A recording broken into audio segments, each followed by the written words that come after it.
think it means no criticism of Trump. We'll talk with political commentator Chuck Todd, formerly of NBC News. I'm Marjorie Egan. Then we open the lines about our new vaccine era. A child has died from a measles outbreak in Texas, the first measles death in America in a decade.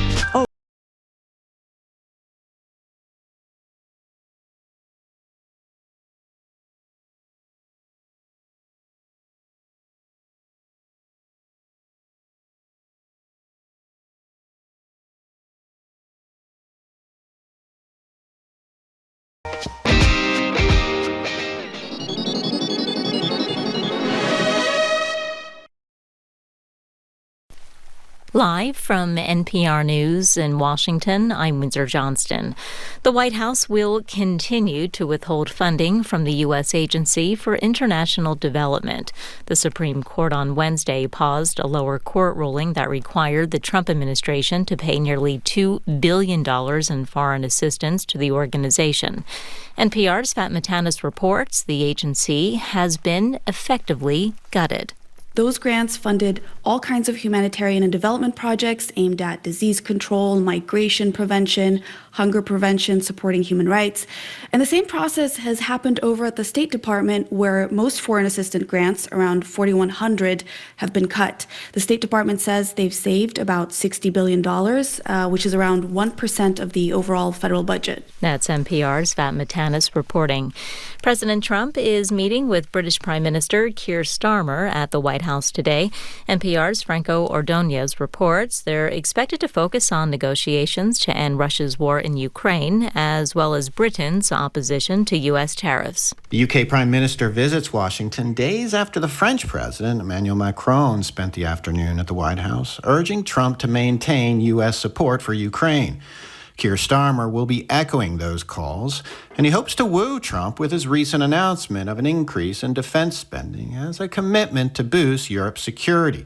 Starmer says Britain will increase its defense spending to 2.5% of economic output by 2027.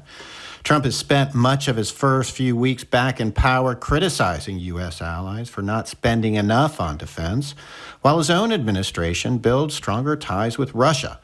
Starmer is also expected to seek exemptions from Trump's proposed tariffs on steel and aluminum imports. Franco Ordonez, NPR News. Israel has released more than 600 Palestinians from jails following the return of the bodies of 4 Israeli hostages from Gaza. NPR's Kat Lonsdorf reports from Tel Aviv. 642 Palestinians were released, most of whom were sent back to Gaza. Many were Palestinians who were detained during the war, including women and minors, and had been held without charges or sentencing. Others released had been serving life sentences for deadly attacks on Israelis. Their release came after Hamas returned the bodies of 4 Israeli hostages late last night without crowds or ceremony, unlike previous times. The first phase of the fragile ceasefire is set to expire this weekend. Hamas says it remains committed to moving the deal forward. President Trump said earlier that the decision now rests with Israel. Trump's Middle East envoy Steve Witkoff is expected in the region this weekend to help with negotiations. Kat Lonsdorf, NPR News, Tel Aviv. On Wall Street, the Dow was up 318 points. This is NPR. Good morning. With the latest from the GBH Newsroom, I'm Henry Santoro. A Massachusetts Economic Development Agency has released a plan to grow the state's climate technology sector. And EPM's Adam Frenier reports.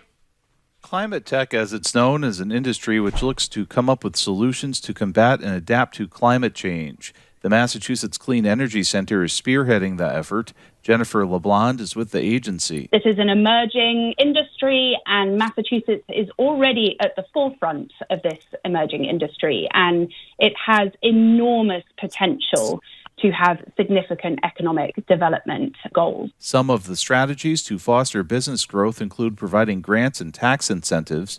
An economic development bill signed by Governor Maura Healey last year provides some of the funding for that. There's also a plan to create more job training opportunities. The overall goal is to create 35,000 jobs over the next 10 years. That's Adam Frenier reporting for Connecting the Commonwealth. Former White House Press Secretary Karine Jean-Pierre lit into Democratic leadership last night for attacking Joe Biden like a firing squad. Jean-Pierre spoke at a Harvard Kennedy School Institute of Politics forum, saying the party should have united behind the former president. It was her first public event since leaving the White House in January. During the talk, she stood by Biden's achievements, what she called his cognitive fitness and his decision to run for re-election. Jean-Pierre served as the White House press secretary from May 2022 to January 2025 and is the first black person and openly LGBTQ person to hold that position. This is GBH News. Support for NPR comes from NPR stations. Other contributors include Moderna, committed to protecting people from COVID-19. The CDC recommends getting a second dose of this season's COVID-19 vaccine for those 65 and older. Doctors can advise about getting a second dose.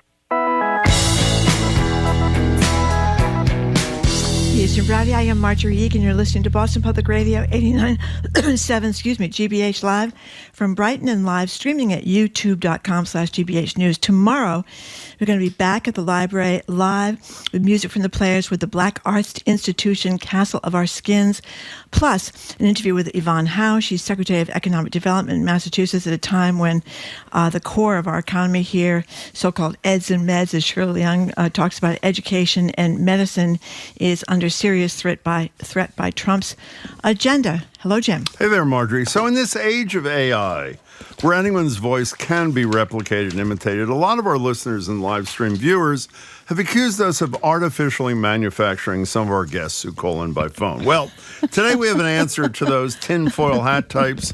Joining us live on video to prove he is relatively real is Chuck Todd. Chuck hosts the Chuck Toddcast. You also know him as a political analyst and the former longtime moderator of NBC's Meet the Press. Hello, Chuck Todd. You sure this is real? You sure this is not an AI creation of our friends at YouTube, right? That's a good point, Chuck. Good to see you, Chuck. But you look just like you looked on TV. You're looking good. Well, You're looking good there. That's good. I appreciate you saying that. So, Chuck Todd, as somebody who used to work for a newspaper owned by Rupert Murdoch, this whole thing with the Washington Post really cuts close to the bone. It makes me extremely sad because the Washington Post is a great newspaper. But tell us about Jeff Bezos' latest rollover for the new administration. It's hard to find any logical explanation beyond Blue Origin, which is his space company, right? Like everything he's done. You know, it all started. Elon Musk was the first one after Trump survived the assassination attempt. Elon Musk came out big for him, right? And then if you recall, all of a sudden you saw the rest of the tech bros go, uh-oh. And then they all put out statements, boy, he's so resilient. Boy, this is impressive. And it was, I think in part, they realized, oh, wow, he's probably going to be unbeatable. Now, it turned out he didn't get the political boost, I think, that many of us thought was possible after that incident. But he certainly did get the tech guys to decide to fall in the line. And there was one of my favorite expressions is don't pee on my leg and tell me it's raining. Right. And Jeff Bezos, it is so transparently obvious, right? His chief rival in space is Elon Musk. Elon Musk is 10 times further along in his space company than, Jeff Bezos is still trying to just break atmosphere, right? He is able to go up for 90 seconds. Gayle King and Lauren Sanchez are going to go up for a few seconds. I give him credit for coming up with PR stunts, right? Shatner was the first one. Now he's doing, an all-women crew. But it's not what Elon's doing, right? Like he's landing rockets up there. He's doing the space station. He's actually, whatever you think of him, his space company is actually, NASA can't operate without it. Blue Origin is just sort of a small little upstart. And it just seems painfully obvious, right? What business needs government relationships more than the business of space? There is no other business that needs government relationships more than that industry. So we know what this is about. It's obvious that this is about, and it really does it really calls into question now anything the Washington Post does. The irony is that Rupert Murdoch meddles less in the Wall Street Journal than Jeff Bezos does in the Washington Post. We should go back to the beginning. We didn't say, we should be clear for those of you who haven't followed this thing, is what Bezos said yesterday. His editorial page will only have people or points of view that support personal liberties and free markets. What does that mean? Let's stop here. Yeah, exactly. Personal liberties. Exactly. Now, I could argue. Now, that's a good idea. If I was David Shipley, I'm like, okay, great. What isn't a personal liberty? Well, I can answer your question. I would say abortion, LGBTQ, trans stuff. That's what I see as a personal liberty. That's not what he means, but that's what I see. Oh, I know. I think you guys are. Go ahead, Jim. Let me quote from Marty Barron, who will be with us next Friday, former editor of the Globe and former editor of the Washington Post under Jeff Bezos. Here's part of what Marty said yesterday. Now its opinion pages will be only open to some of America, those who think exactly as he does. That's what personal liberty and free markets mean. What I think is what will be reflected on the page, and that's it, right? Right, but some of us would think that's an odd choice of words, because you could certainly interpret personal liberty differently, I think. Well, what is he going to say? Only opinions that agree with me? That's essentially the bottom line. And by the way, to his credit, not that he needs me to say that, Marty Barron ends with, I could not be more sad and disgusted, which is, I think, perfect. And we asked Marty. Well, I think you had him on your podcast. It was my last NBC. It was my last NBC podcast. Yeah, after the book came out, we talked to him, and I know one of the questions we asked him was, why should we not worry that this heavy hand is going to seep into the news pages of the paper? And he said he's confident it wouldn't, and he says in the statement the same thing. I'm not confident at all. Are you, Chuck Todd? Oh, not anymore. You can't be. This was such a. It's just such an. What was interesting is the decision that Bezos made to perform, right? It was, if he was not going to be meddling, or he didn't want to appear to be meddling, you would announce Will Lewis would have announced this decision, right? Who's the publisher of the paper? Not Jeff Bezos. Why did Jeff Bezos have to do it? Because Donald Trump Go ahead, dance for me, boy. Exactly right. This was a jester moment. He had to perform for dear leader. And that's, because look, Trump lives in a binary world, right? He really believes that, that there is a hidden hand in every organization because it's how he operates. Now, he is able to operate this way because his organizations have always been really tiny. He has never really run a major business. Every major business he's attempted to run has been a total and complete failure. See the casinos in New Jersey. But he's always just sort of run a townhouse startup type of business. He's just had nice addresses, right? And it's just very binary. And he just assumes, if his way is the highway, that's the way it works at every business. That's the way it works in government. He assumes that there is this George Soros left-wing conspiracy all over government, that somehow the people that are inspecting eggs have a liberal agenda. The people that are dealing with vaccines have a liberal agenda. You're just sitting there going, apparently now, if you believe in keeping people alive, you're just a woke left-winger. I'm just sort of stunned by the gaslighting that's going on right now. Speaking of Donald Trump, all we're going to do is speak about Donald Trump. The Supreme Court, in the person of the Chief Justice, who Marjorie used to say is going to save us, and doesn't say that anymore. I do not. Ruled last night that a lower court, which had undone. Should we call him Justice Chamberlain? Whoa! Had undone appeasement be damned. A freeze on foreign aid, including the unbelievably critical USAID, said at least for the time being, he can continue to freeze those monies. We're going to talk about the legal part of this with Andrea Cabral, former Secretary of Public Safety, at 12 o'clock. I really don't understand politically how even Trump doesn't understand what an opening this provides for China and the rest of the world, and how it turns so many not only countries but economies, potential economies, against us. What's going on that I'm missing? Look, I think this is there is a strain of ideology inside the right that is now obviously in charge of the Republican Party. It's always been there. That is basically, the pure isolationist, right? But also sort of this idea that, hey, we can't tell we don't want anybody telling us how we live, and we really can't control how everybody else works. And it is a form of, I would call it diplomatic Darwinism, right? And it's just sort of, you're on your own, good luck. And the two countries that want AID to fail the most are China and Russia, right? Because what AID is representative of a better way of diplomacy, a better way of doing things. Imperialism and colonialism wasn't necessarily good for everybody. This is an AID in some way as an attempt to actually try to right some old wrongs, number one, and number two, show that, hey, we're not imperialists. We're not the British Empire. We actually do want to help you. We want to help you live your life in your country. We want to help spread the idea that there are unalienable rights. And not everybody, this current administration does not believe in this, does not believe that the American experiment is replicable, and does not believe that we should be standing for democracy in other countries, for human rights in other countries. And that, I do think that's a real belief system with a J.D. Vance, for instance. With Trump, it's all transactional. And at the end of the day, the people he's most comfortable dealing with are fellow mob bosses, right? And that's what Putin is. That's what she is. This is nothing more than that.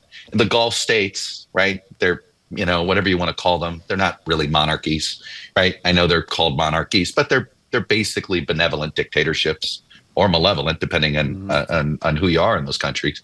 And he's just more comfortable dealing with it. And AID goes against that idea, right? AID is trying to empower more populations to try to embrace freedom and democracy. It is our attempt to spread the best part of what we believe is America, and obviously Donald Trump doesn't believe it. Yeah, one of the things that I don't understand, and I'm sure it's naivete on my part, I get that a lot of America doesn't care that we're dropping our humanitarian commitment to people who don't look like us, because we don't care about people unless they look like us. But when you read those South African farmers we care about. Right, well, exactly, actually. So you read the Washington Post and you see that the USAID people, I think only in the United States, had 15 minutes to clear out their offices. You hear a woman who's a veteran who's worked in the federal government for 10 years say on TV at night, she's scared she's not going to be able to pay her rent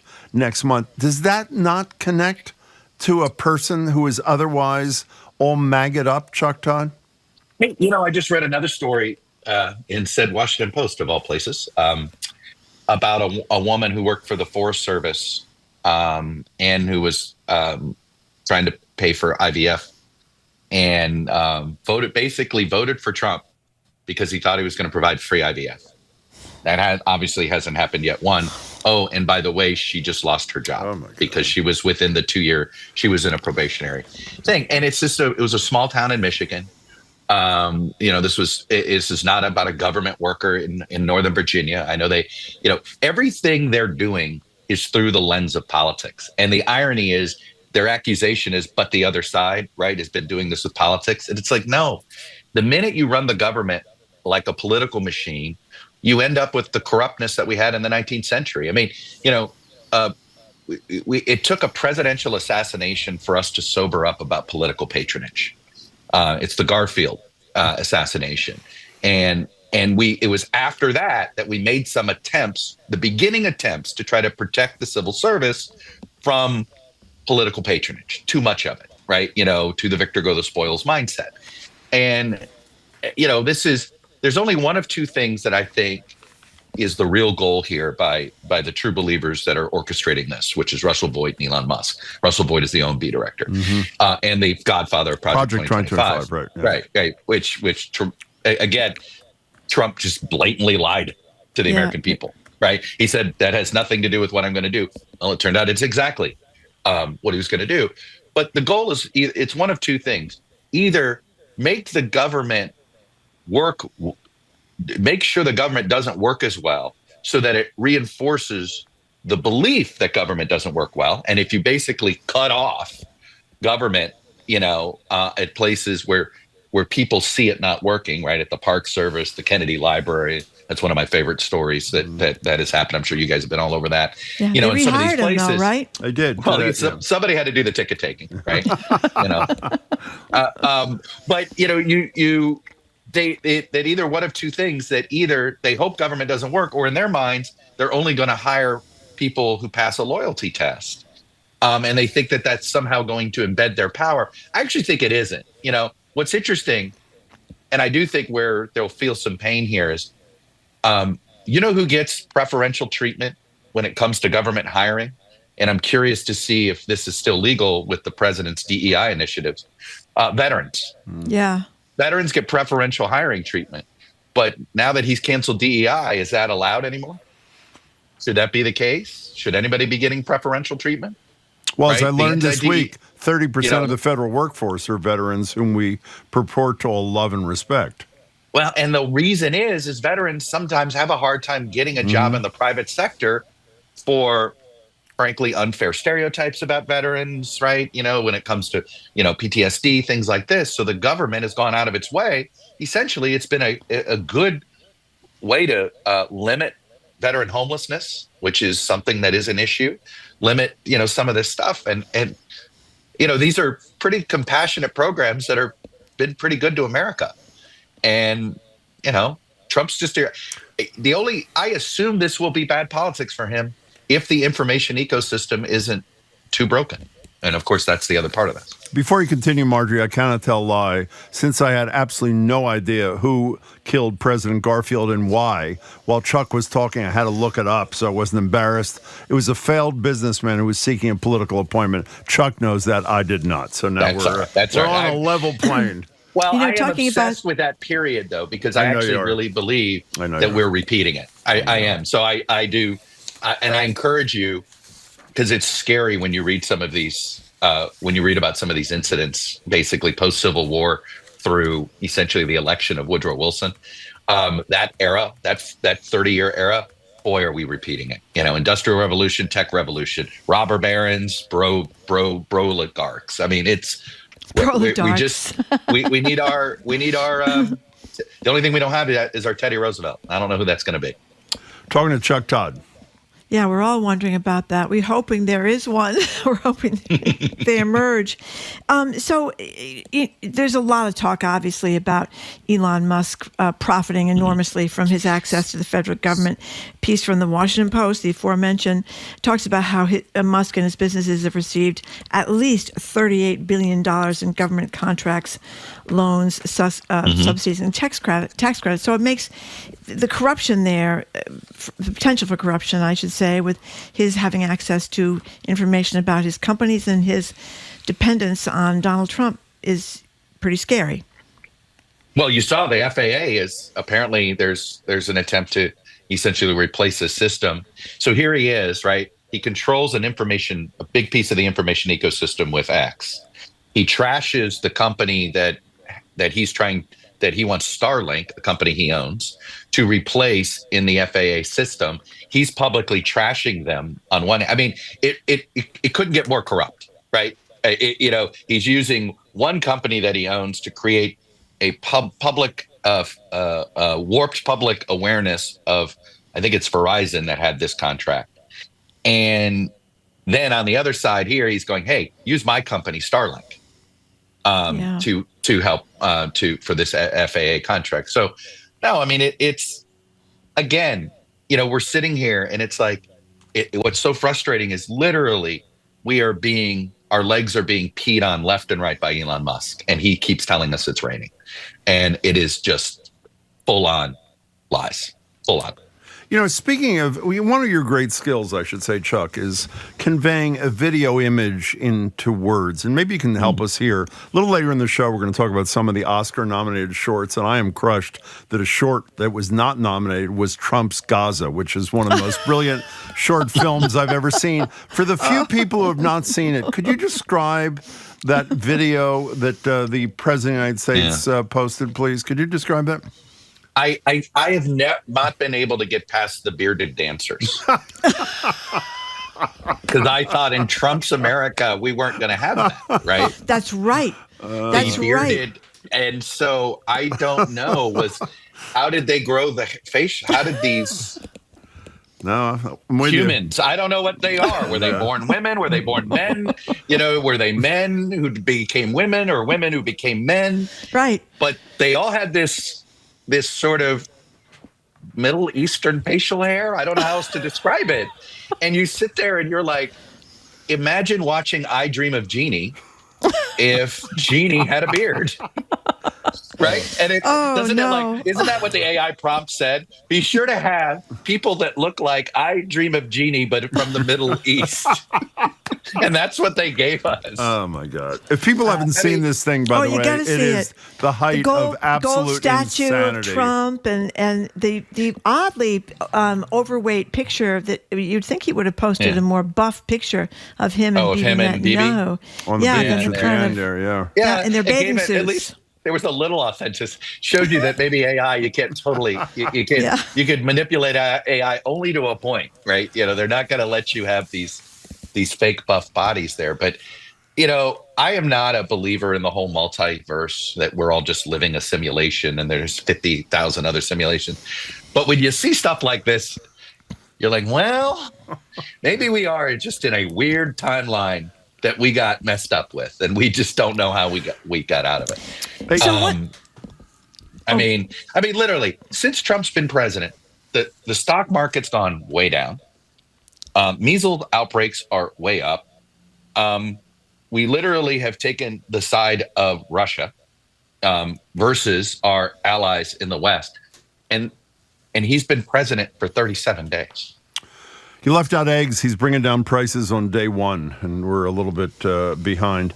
Hey, we only have a minute left, but before you go, maybe it's unfair to ask in a minute, within these budget frameworks that are happening in Congress, Donald Trump has said, don't worry, no Medicaid cuts, no Medicare cuts, no Social Security cuts. Is it mathematically possible to meet the goals, or whatever you want to call them, in these frameworks without cutting Medicaid? So what does he say? What he said yesterday? All I cut was fraud and inefficiency. Is that what he does? Look, they're just the king of debt. I mean, look, he doesn't care. This is something that I think does divide his party a little bit, right? Which is there are some that are like, hey, we still believe in the laws of math. Okay, and this stuff doesn't work. But Congress has so many ridiculous gimmicks to create the illusion that something doesn't cost anything on a budget, but it actually does. That they're going, whatever they do, they're going to pass this tax cut because it would literally be their own version of Harry Carey, right, if they didn't do it. But they're going to tell us it doesn't cost anything. They're going to tell us that don't believe the Congressional Budget Office. We're going to use something called dynamic scoring. What is dynamic scoring? It's BS.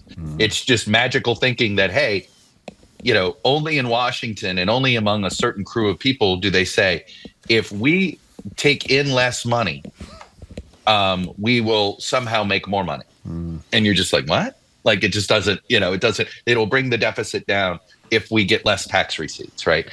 Because it's going to spur such great economic growth. Well, of course, it never spurs economic growth. All it spurs is inflation on this front. There are good tax breaks. Good tax breaks are the tax breaks that made Elon Musk a multi-billionaire. All right. Even though we can say Elon Musk is now a hypocrite about it when it comes to the government contracts, the fact of the matter is, if it wasn't for government, there wouldn't be an airline industry. If it wasn't for government, there wouldn't be an electric vehicle industry.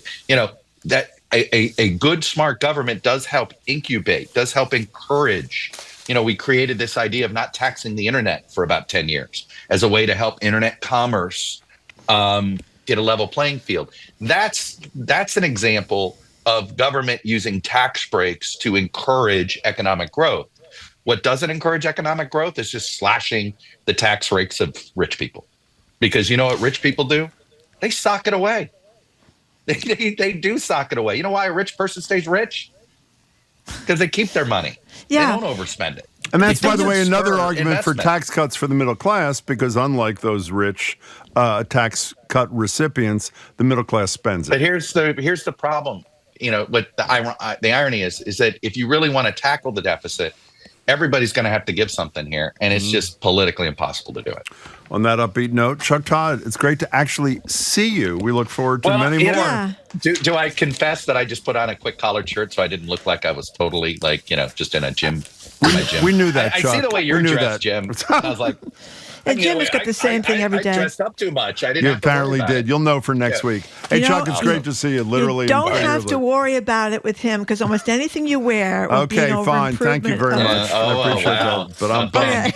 See you soon, Chuck Todd. Thanks so much. guys. Be well. Thank you very much, Chuck Todd. Coming up, we're going to talk about measles, the outbreak in Texas, and the fact that one child has died, which is extremely unusual and very tragic. But we're going to talk about what RFK Jr. is doing about vaccines already in his first days running the health of the United States of America, and how you feel about measles vaccinations for your kids and family members and kids in your school. 877-301-8970 is the number. You're listening to Boston Public Radio 89.7 GBH.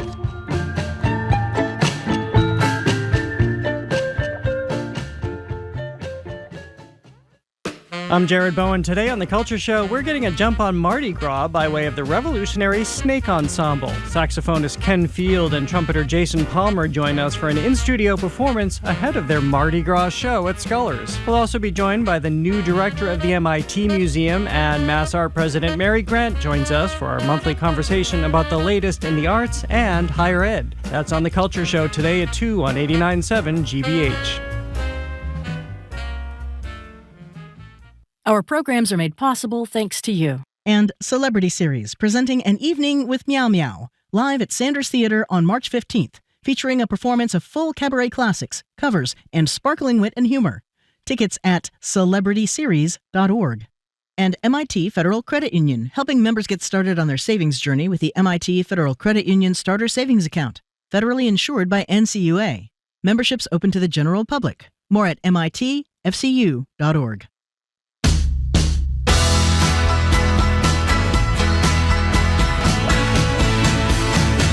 Welcome back to Boston Public Radio. Jim Browdy and Marjorie Egan, streaming at youtube.com/GBH News. Back at the library tomorrow. If this doesn't get your blood boiling, yesterday there were two notable stories on the vaccine front. First, as Marjorie mentioned, a school-age kid in West Texas died of measles, so the first reported death in a decade, and of course the kid was not vaccinated.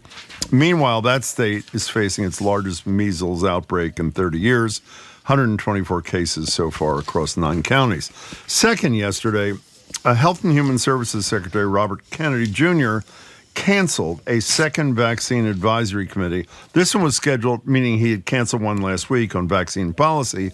This one was scheduled for next month to help plan for next winter's flu vaccine so that we would know which vaccine to address the likely strain. So until the top of the hour, opening the phone and text lines for your thoughts about the direction our country's headed with Kennedy behind the wheel on vaccines and public health. The number is 877-301-8970. Despite these phony assurances that Kennedy gave during his confirmation process about being pro-vaccine, are you concerned for your health, for the health of your kids, if this anti-science, anti-vaccine sentiment continues to spread? And we know we have at least a few callers who sympathize with the health secretary's position on this. If you're someone whose mind hasn't been made up on the issue of vaccinations, does yesterday's news have any sway on your feelings about the issue? The number is 877-301-8970. Can I get something out of my system before Certainly. I explode? Yeah. All of us remember that Maine Senator Collins chose to be duped by Kavanaugh when he was nominated to Supreme Court, when he said, I'm not a don't rock the boat kind of judge when it comes to things like Roe v. Wade. Well, in fact, he was the rock the boat kind of person, and Collins said he misled her. Here is Republican Senator Bill Cassidy, the key vote on the confirmation of RFK on February 4th, outlining the commitments Kennedy gave Cassidy concerning vaccines. We will meet or speak multiple times a month. He has also committed that he had worked within current vaccine approval and safety monitoring systems and not establish parallel systems.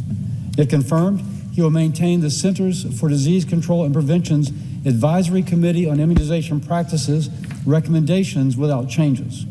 CDC will not remove statements on their website pointing out that vaccines do not cause autism. Yeah, I mean, so is Cassidy going to say the same thing Colin said about Kavanaugh? No, I think was Cassidy misled. I think he knuckled to pressure. He just knuckled to pressure. And what was really depressing about him, being a physician that he is he talked about having a patient who was 18 years old who died of meningitis needlessly because he had not been vaccinated. And by the way, Kennedy also canceled this group meeting that was supposed to take place in Atlanta for a 3-day meeting with all these experts that were, and they're going to talk about this new meningitis vaccine. Cassidy was very concerned about meningitis. This shot about a mosquito-borne illness, a virus, RSV, and influenza. And the thing with influenza, there's different. Did you say this already? It's different strains all the time. And the advisory committee decides what's the most likely strain, and that's the focus of the vaccine target. Yeah. And one last thing before we go to the calls, I've got 3 kids now. I got 2 grandkids. Everybody knows that when they take your kid in to get their first vaccinations, they tell you that there is a very small risk that your child may be hurt by this vaccine. So they tell you to watch out, to make sure your kid is, if a kid has a fever, if it doesn't get too high, to watch your child after that. So that's very nerve-wracking. You have your little teeny tiny new baby, and they're in there telling you, it's a 1 in, I forget what it is. I think it's 1 in 10,000. I could be corrected about that, but it's a very small number. So of course you're nervous. But the thing is, if you don't get vaccinated twice for measles, mumps, and rubella, and your unvaccinated child comes into contact in school, because people can lie about their religious oppositions to vaccines in Massachusetts, which is a disgrace, which should be changed. Meaning we still have the religious We still have, exemption, you could go in there and say, my religion, whatever it is, and you're lying, because there is no religion that prohibits you getting a vaccine, but that's what you can claim. It comes into a child in your public school or your private school, wherever you go to school, who for health reasons cannot get vaccinated because they have an immune issue or something like that. Your child could kill that kid. Measles causes encephalitis, brain swelling, not all the time, but in rare cases. It can cause, in rare cases, deafness, blindness, terrible things. So it's not this little willy-nilly thing that you get. And as people used to joke, it wasn't nice to joke, but you know what mumps causes? If you get it later in life, Jim? What's that? You become sterile. You can't have children. So I don't think most men would want to get mumps, and certainly nobody wants to get measles or chickenpox for that matter. You know what flu causes? 19,000 deaths a year. Exactly. And so for those who are saying, well, I've only had the flu, it's mild, it's no big deal, in the neighborhood, as Marjorie said, 20,000+ deaths a year.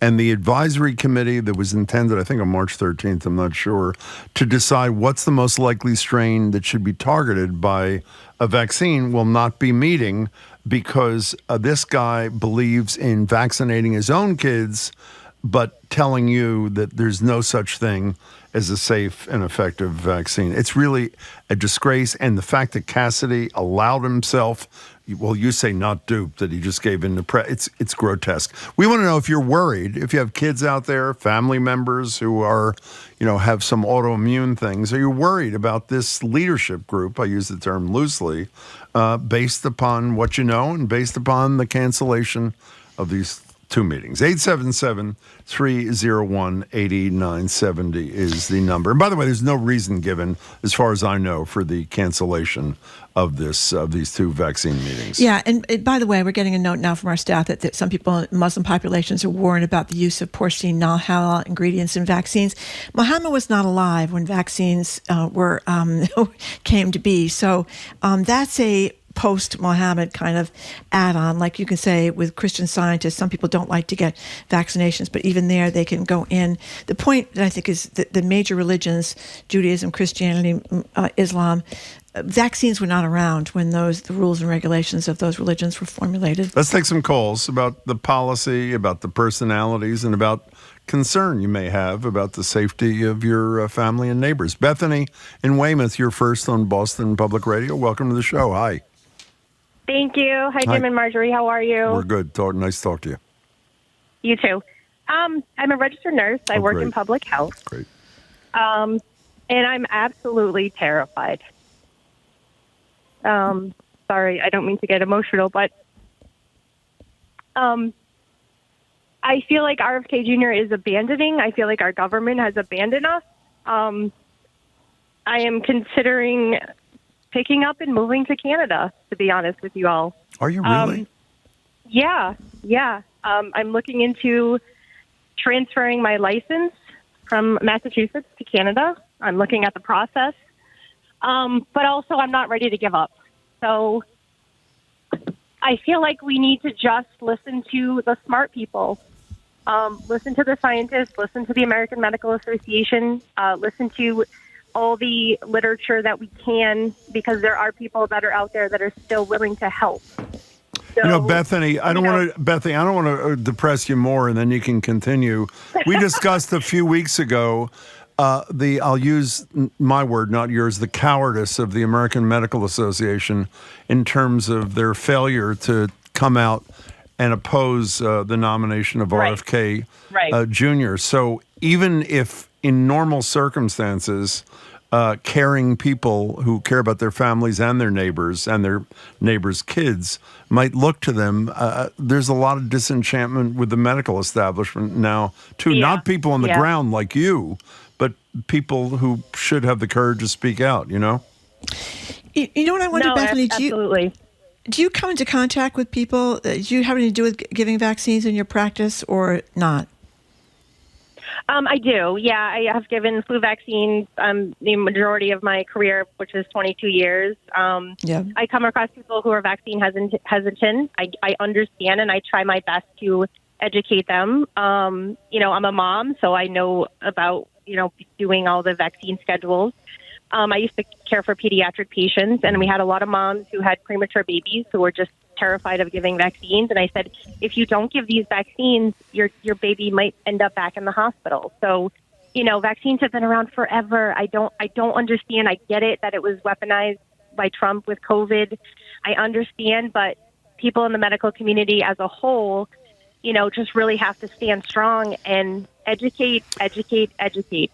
Bethany, you're great, and we really appreciate your being our first call on this, and stay in touch with us in the months ahead, we hope. Thank you so much for your call. One of the great ironies about this, when she was just indicting Trump on this count, would you not argue that the single greatest accomplishment of Trump's first term was the warp speed vaccination? That's right. And so wouldn't you think he'd celebrate this and order Kennedy to do the right thing on this thing? But obviously he's mesmerized by having a Kennedy in his cabinet, so I guess the answer is no. The number is 877-301-8970. I can't believe how many texts I got today and yesterday on measles vaccines. What the from the opposition to this is talking about?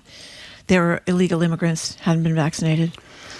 What we know is that this is this outbreak took place in a largely Mennonite community in Texas. So if they were Mennonites sneaking across the border, I suppose that's possible, but there's no evidence that this is an illegal immigration thing. Jeff and Newton, you're next on Boston Public Radio. Thank you so much. Hi. Good morning. Hi. First, in the mid-50s, when the polio vaccine was developed, we literally, as a research immunologist, I can tell you, we knew 1% of what we now know about what constitutes the immune response. Nonetheless, because the vaccine was shown to be safe and effective, people got it, everyone got it, and that's why we eradicated the virus. Second, to show that, I'm not sure if people know, that even once a drug like a vaccine is approved as safe and effective, there's an ongoing what's called phase 4 study in which data is collected from everybody who gets the vaccine, and any adverse events are reported and they are investigated. And if, in fact, once everyone is being vaccinated, if an issue arises, it is reported to all of the appropriate agencies. And last, to show how stringent policies are, you were just mentioning the COVID vaccine that was developed. The company that received the most money from the Trump administration was, I can name them if you want. Sure. It's Novavax, which is, I believe, in Atlanta. They were the first ones to, or one of the three that demonstrated both safety and efficacy. They had a unique vaccine in that it wasn't based on RNA technology or inactivated virus. Rather, it was using purified protein that when antibodies were made against it was able to neutralize the virus.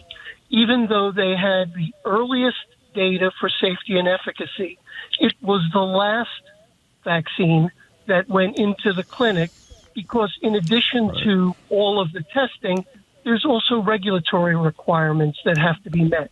And what they could not do to the satisfaction of the NIH was demonstrate that they had lot-to-lot vaccine efficacy. So you cannot get a drug approved by simply making one huge lot and showing that it's effective and safe.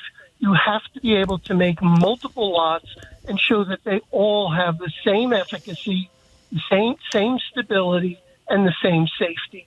So this is a 21st century conversation that is insane in terms of how unsafe vaccines are. We have been vaccinating people since the 18th century, and it is sad that this has become politicized. I wish every person in America could have heard that call, Jeff. That was spectacular. Thank you for sharing your knowledge with us, and please call us again. We really appreciate it. We have to take a break, Marjorie. Listen to this one before we go. Sure. I'm not worried about this. It's my life, and I'll thank you to stay out of it and quit telling me how to live it and what to do by using fear and kids killing kids now. And, respectfully, it's not just your life. Your child, unvaccinated, could cause the severe injury or illness or, worst case scenario, death of a child who's immunocompromised. That's the problem. It's not just your child. It's what you could do to other children. And I'm surprised that people don't care about that. Anyway. Well, because as we know from RFK Jr., no vaccine is safe or effective. And he was taken out of context, even though he never said that until his confirmation hearing. So we're talking about the measles outbreak in Texas and RFK canceling a string of federal vaccine advisory meetings. That conversation continues after a quick break. You're listening to Boston Public Radio, 89.7 GBH, streaming at youtube.com/GBH News.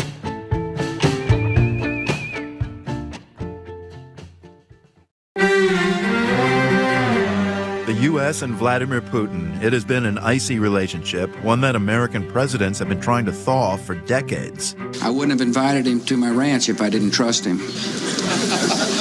I appreciate the opportunity to be able to talk about a new relationship. The history of diplomatic resets between the two countries, next time on The World. This afternoon at 3, here on GBH News 89.7. Support for GBH comes from you and the Office of the Massachusetts State Treasurer. The Unclaimed Property Division is holding unclaimed funds from medical bills, uncashed paychecks, savings accounts, and more. To see if you have any unclaimed money, you can visit findmassmoney.gov. And Show One Productions with Robert LePage's new theatrical dance production, Hamlet, Prince of Denmark. Audiences can experience this revolutionary ballet at the Emerson Cutler Majestic Theater, February 28th and March 1st. emersontheaters.org.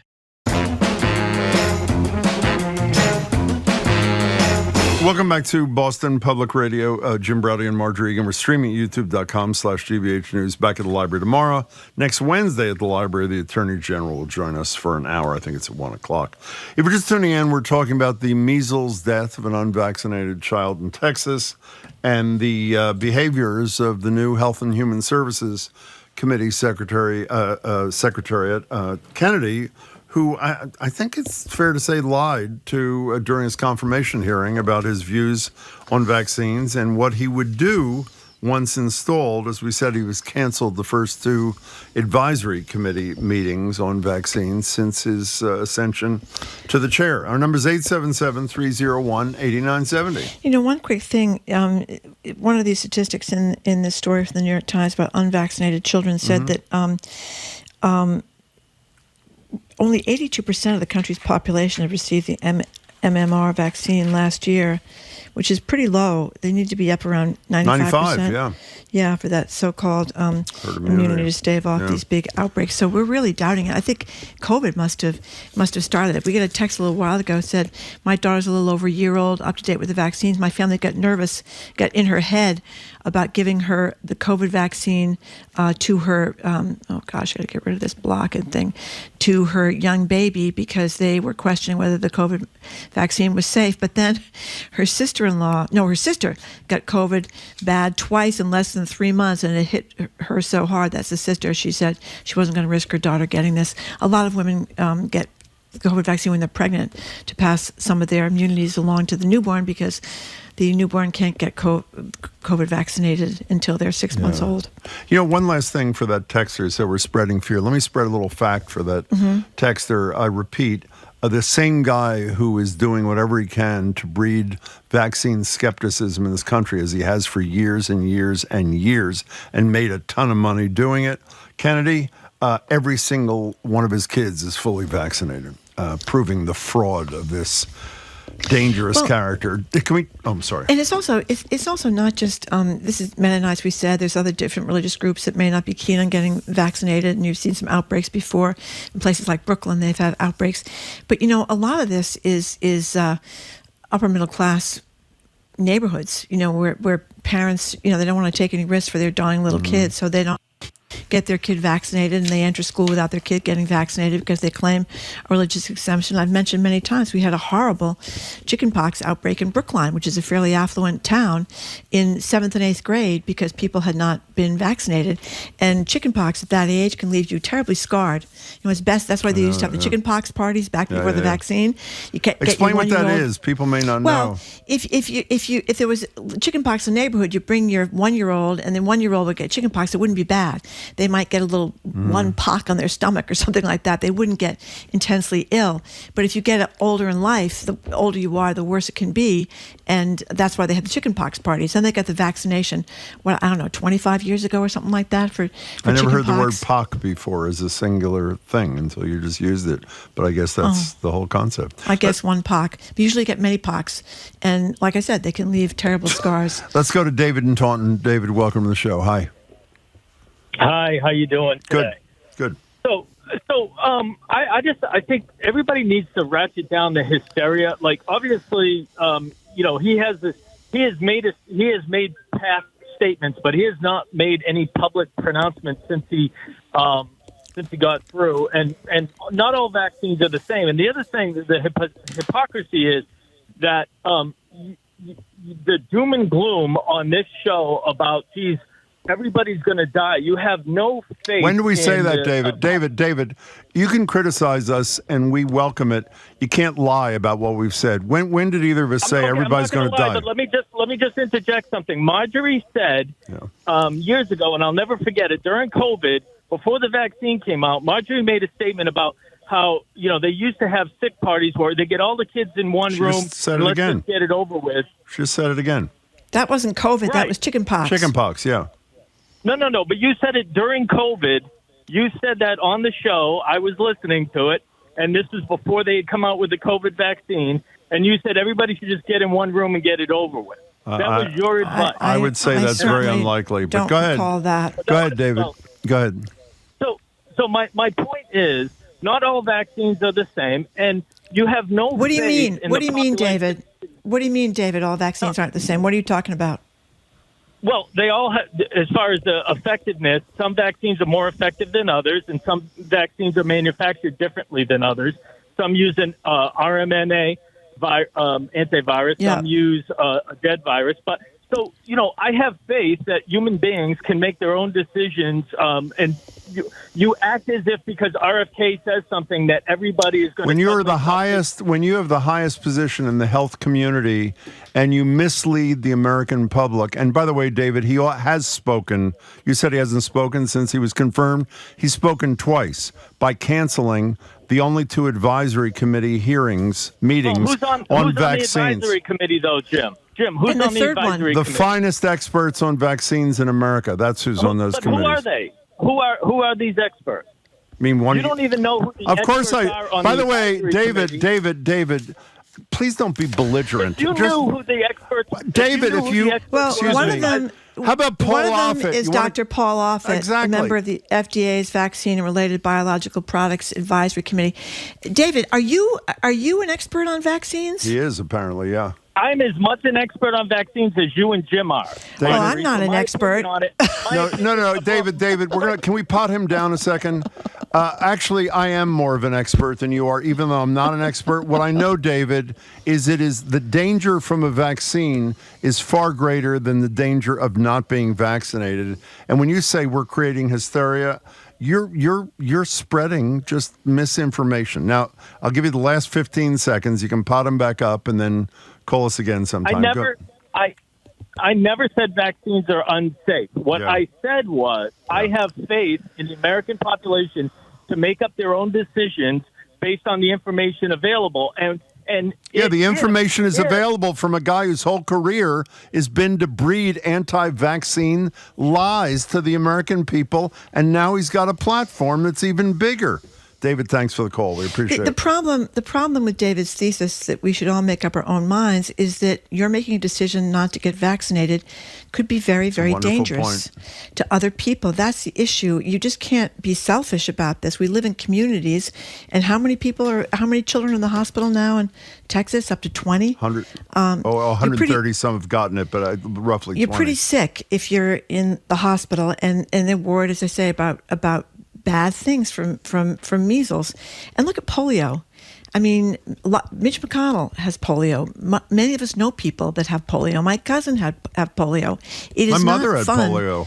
Yeah, you're paralyzed in many cases for the good chunk of your. I remember my pediatrician's wife got polio and spent her whole life in an iron lung, and she lived her life for like 45 years in an iron lung, the wife of the pediatrician. Let's squeeze in, I'm sorry we haven't gotten to more of you than a lot of you want to talk. Jessica and Braintree, you're on.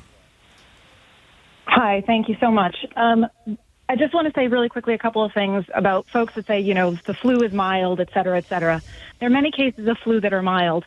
I had the flu in January of 2019, and it came on in a matter of hours. In a matter of hours, I went from fine to physically on the floor, unable to pick myself up. And I was home with my 2 young kids. I could not physically drive myself to a clinic. I had to wait for my husband to get home from work. When he did, I was on an IV, the whole thing. And I remember saying to the doctor, I got my flu shot. I swear I got my flu shot. And the doctor looked at me and said, I believe you, because I'm sending you home. That guy over there, who is somebody else on a gurney, he said, I'm sending to the hospital. So that's the difference, right? It's not do you live, do you die? It's do you recover quickly? Do you go to the hospital? That's one thing we have to consider.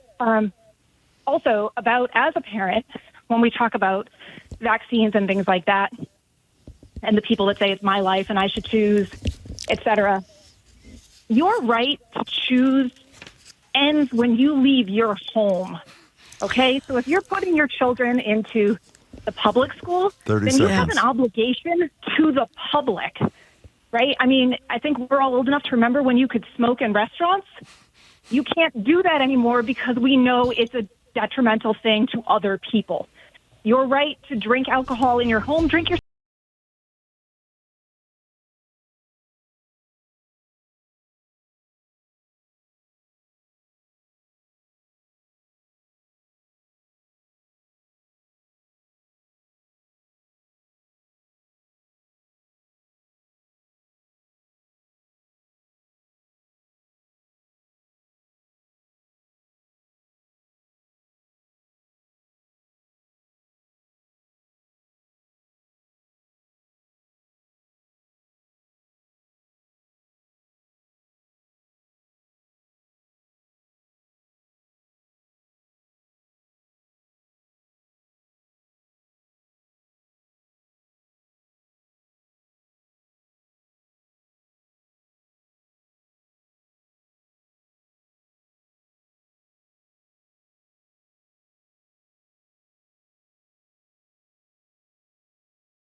It's not over yet.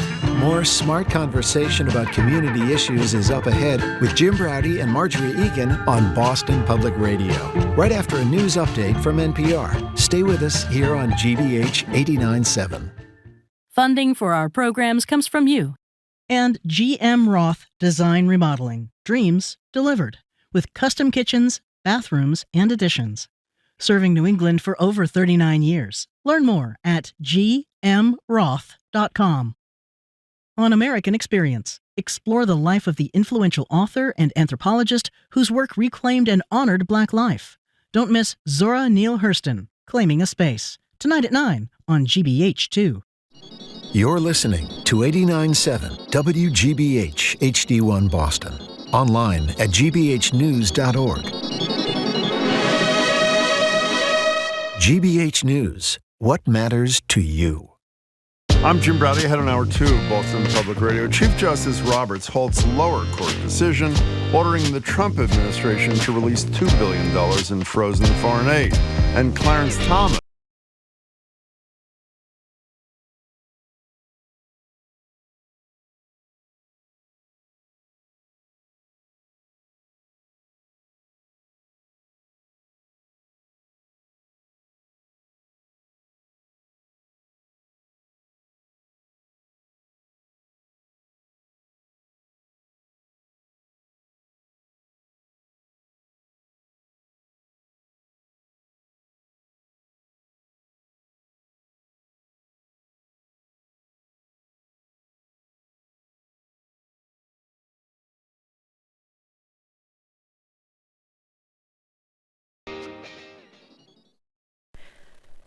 Live from NPR News in Washington, I'm Lakshmi Singh.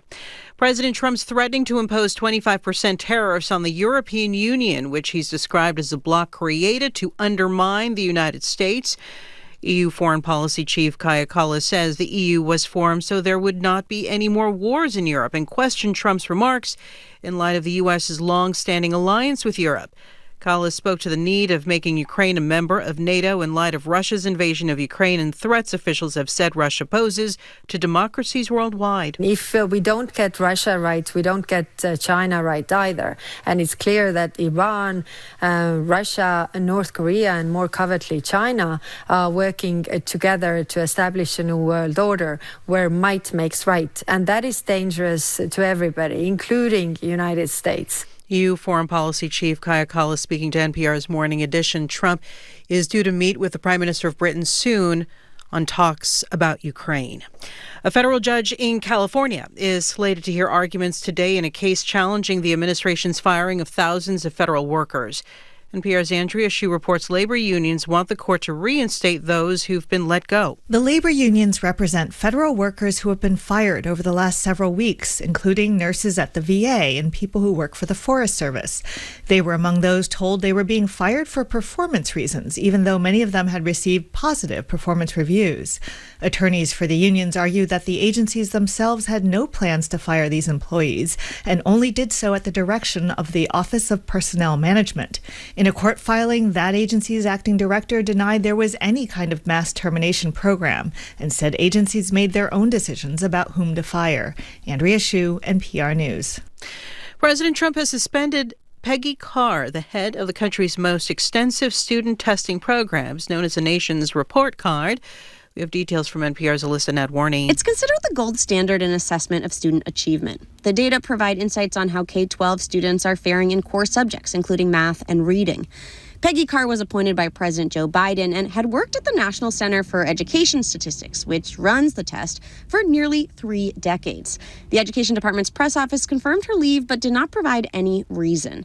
The latest data released in January found some marginal improvements but showed U.S. 4th and 8th graders in 2024 still performing below pre-pandemic levels in reading and math. The Trump White House called those results unacceptable and a major cause for concern. Alyssa Nadwarny, NPR News. Again, the Prime Minister of Britain is due to meet soon with President Trump at the White House.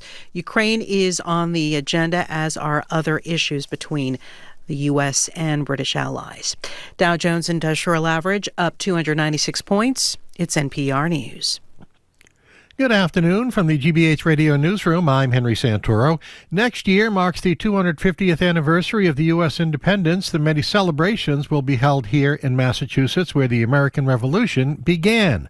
GBH's Trajan Warren reports that a coalition of groups is launching a new initiative to highlight some of the untold stories from that history. The initiative, called Everyone 250, is a collaboration between more than 100 arts and culture groups. They want to promote anti-racism and belonging as America and Massachusetts look back on 2.5 centuries of history. Amari Perry Jeffries leads Embrace Boston, one of the groups behind the project. He says well-known names like John Hancock and Paul Revere are a key part of America's founding. But there are so many other amazing stories and narratives that are not told. And there's an expansive story of that colonial time, sure. There were other people, indigenous black folks, that were around during that time. One upcoming event hosted by Everyone 250 will highlight more recent local history, with a commemoration of the 1965 Freedom Rally on Boston Common that's set for this April. Trajan Warren, GBH News, 89.7.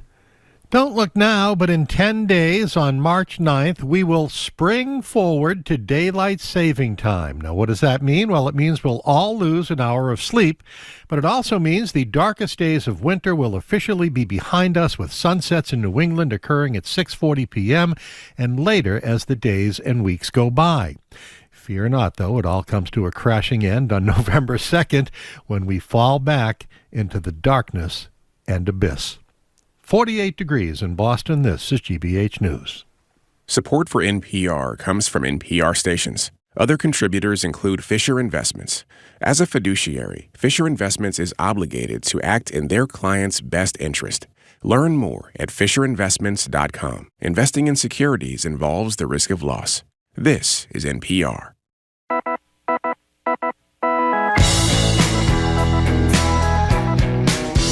He is Jim Browdy. I am Marjorie Egan. Welcome to hour number 2 of Boston Public Radio, 89.7 GBH. We are streaming at youtube.com/GBH News. Tomorrow we are back at the library with live music Friday with players from the Black Arts Collective, Castle of Our Skins. Plus, we're going to be joined by Yvonne Howe. She's the Secretary of Economic Development in Massachusetts. This is a particularly perilous time for Massachusetts because our education and our medical science sectors that boom a lot of our economy. I think we have 1 million people that work in those areas in Massachusetts are under attack by the Trump administration. So she's going to talk about that. Hello again, Jim. Hello again, Marjorie. Here with us now, resume as former Suffolk County Sheriff, former Massachusetts Secretary of Public Safety, Andrea Cabral. She joins us weekly. Hello there, Andrea. How are you?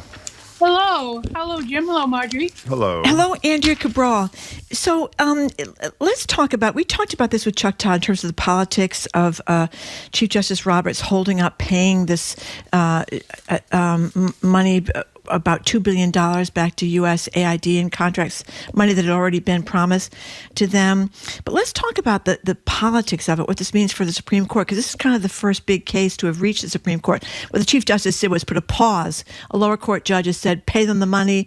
And last night before midnight, the Supreme Court justice said, don't pay them the money, we're pausing it. So what are the legal issues here, if you can explain them? Okay, so did you cover with Chuck Todd the basis of the lawsuit, the companies bringing the lawsuit? Nope. Nope. Oh, well, okay, that makes my answer a little bit longer then. So when the Trump administration abruptly and without any real apparent reason decided to freeze this international aid, and we're talking about hundreds of billions of dollars that the United States routinely give and has for many decades given out to foreign countries. This is literally the difference between life and death, this aid, for countries around the world that depend on it. And it's not just aid, it's contractors, people who are actually doing the work, who have to be paid to do this work, the distribution of the aid and everything that goes along with it. So a number of now there are a ton of nonprofits involved who also rely on this because they're the mechanism of distribution. This is how the help actually gets to people.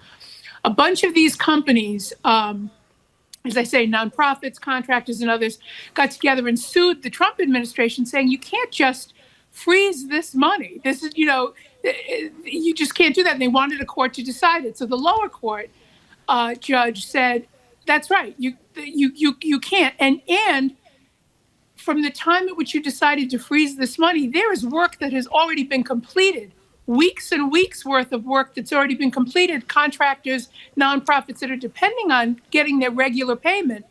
You have to pay them. So when they asked for the restraining order against the Trump administration, he granted it. And let's start from the perspective that the regular payment of these funds is the norm. That is the status quo. People, countries to whom we give aid, get the aid, and people who do the work to get that aid to them are regularly paid and should expect to be paid. That's part of the country's credibility around the world and making good on its promises and its mission around the world.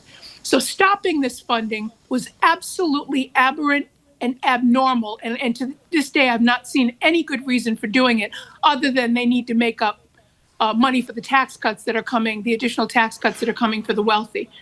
So in any event, while the Trump administration appealed the lower court's order, the appeals court was in the process of deciding it. While they were deciding it, the Trump administration went straight to the Supreme Court, and they'd had to do that knowing that the person who would be in charge during this period would be Chief Justice John Roberts. There's a single justice that's in charge of emergency orders going straight to the SCOTUS. Now, here's what's interesting about this, and this to me is a big indication of the level of bad faith we're dealing with Roberts is concerned. In the ordinary course, if this were just, lots of cases go to SCOTUS and even go to SCOTUS on an emergency basis. They will generally wait to see what the D.C. Circuit of Appeals says about it. They want the district court ruling and the appeals court ruling. The appeals court ruling did actually come down and it upheld the lower court. That didn't stop Roberts from reversing the district court ruling. And so that tells you really everything you need to know. We are talking about him allowing the Trump administration to disrupt a process that I say has gone on for years and years and years, that is critical to America's mission around the world and means the difference, literal difference between life and death for people. He is stepping in. Now, here's the other thing that tells you that it's bad faith and that it's political. If he has given the plaintiffs, the contractors and the nonprofits until noon on Friday to respond to the Trump administration's emergency petition to SCOTUS, why wouldn't he let the status quo, in other words, Judge Ali's lower court ruling, remain in place at least until Thursday noon when he gets the responses? He didn't.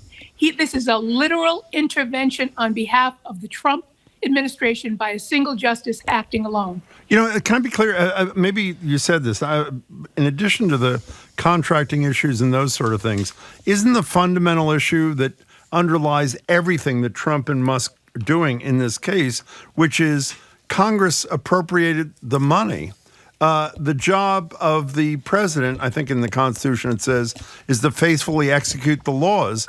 It doesn't say to not spend money that Congress appropriated that he doesn't want to appropriate. So it seems to me on its face to be an incredibly clear issue, and thus Roberts' decision is as ominous as you're suggesting it is. It is. And the other question is, who intervenes on behalf of the United States of America? I'll say what I said, last week. Every single member of Congress raised their hand and took an oath to protect the country, to defend the Constitution.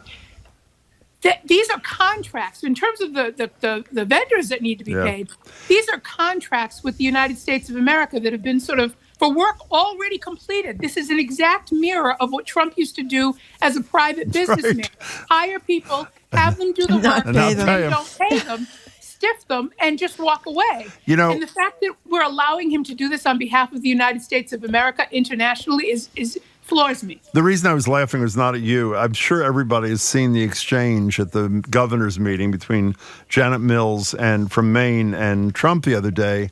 And when Mills says something like, "I'll see you in court," to Trump, which took some courage, she says, "I'm going to follow federal law." This is around transgender athletes, I believe it was. And Trump says, "I am the federal law." Right. And he literally said, "I am the federal law. Not I'm executing it, not I'm enforcing it. I am the federal law, which I think was a remarkably honest moment from Donald Trump. Hey, speaking of, we're talking to Andrea Cabral. I mentioned a minute ago, and I think this can be brief, and I must be the only one that doesn't understand this. In terms of Musk and essentially, talk about Trump is at least elected. Musk is elected to nothing and just cancels congressionally approved appropriations left and right. A big issue in the courts is who's in charge of DOGE. And the administration lies and says it's not Musk, it's this woman whose name I can't remember. Amy Gleason. Why does that matter? What is the legal significance of who's in charge here? What am I missing, Andrea Cabral? Well, first of all, there's the issue that the agency can't be a real agency. Agencies have to be, state agencies or federal agencies have to be created by Congress. This was not created by Congress. This is the brainchild of two people, Donald Trump and Elon Musk, who is still a private citizen and who still holds billions of dollars of contracts, all of which I assume, unlike USAID, will be paid by the federal government. Yes. Still holds billions of dollars of contracts with the federal government. Who's in charge matters because public federal employees are accountable. A billionaire who's just making decisions and acting with absolutely no formal authority to act is not accountable to the public. But the fact that the Justice Department went before a court and could not answer the question as to who is in charge of the federal agency, it's also important because federal agencies are subject to the Freedom of Information Act and the absolute opacity of the DOGE while it's collecting all the unprecedented, either trying to or has already surreptitiously collected unprecedented volumes of personal information that they should have no access to as a non-created or uncreated federal agency. The fact that you can't find out who's behind it, and they've given the name of some woman named Ann Gleason, no one seems to know who that is because she's not made an appearance. Who's showing up? Oh, we saw her picture. She looked very mild-mannered and sweet. Yeah, and I'm sure that she'll, for whatever reason, may be happy to be a figurehead. She hasn't resigned already, so that tells me that maybe she's happy to do it. But who's at the cabinet meeting standing next to Trump? An unappointed cabinet secretary. Not only is he not a federal employee, not only is this DOGE not a real agency getting unprecedented access to individual citizen information, he's addressing a cabinet meeting where incredibly sensitive information is discussed, and he's standing right by Trump.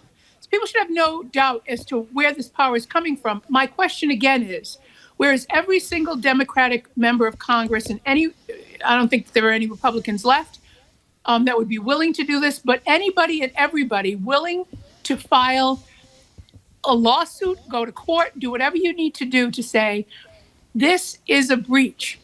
And I'm filing this on behalf of the people of the United States because we're not being heard in all of this. And the idea that, he has a mandate or that half of the country voted for this, as I explained earlier when I broke down the voting numbers, is absolute nonsense.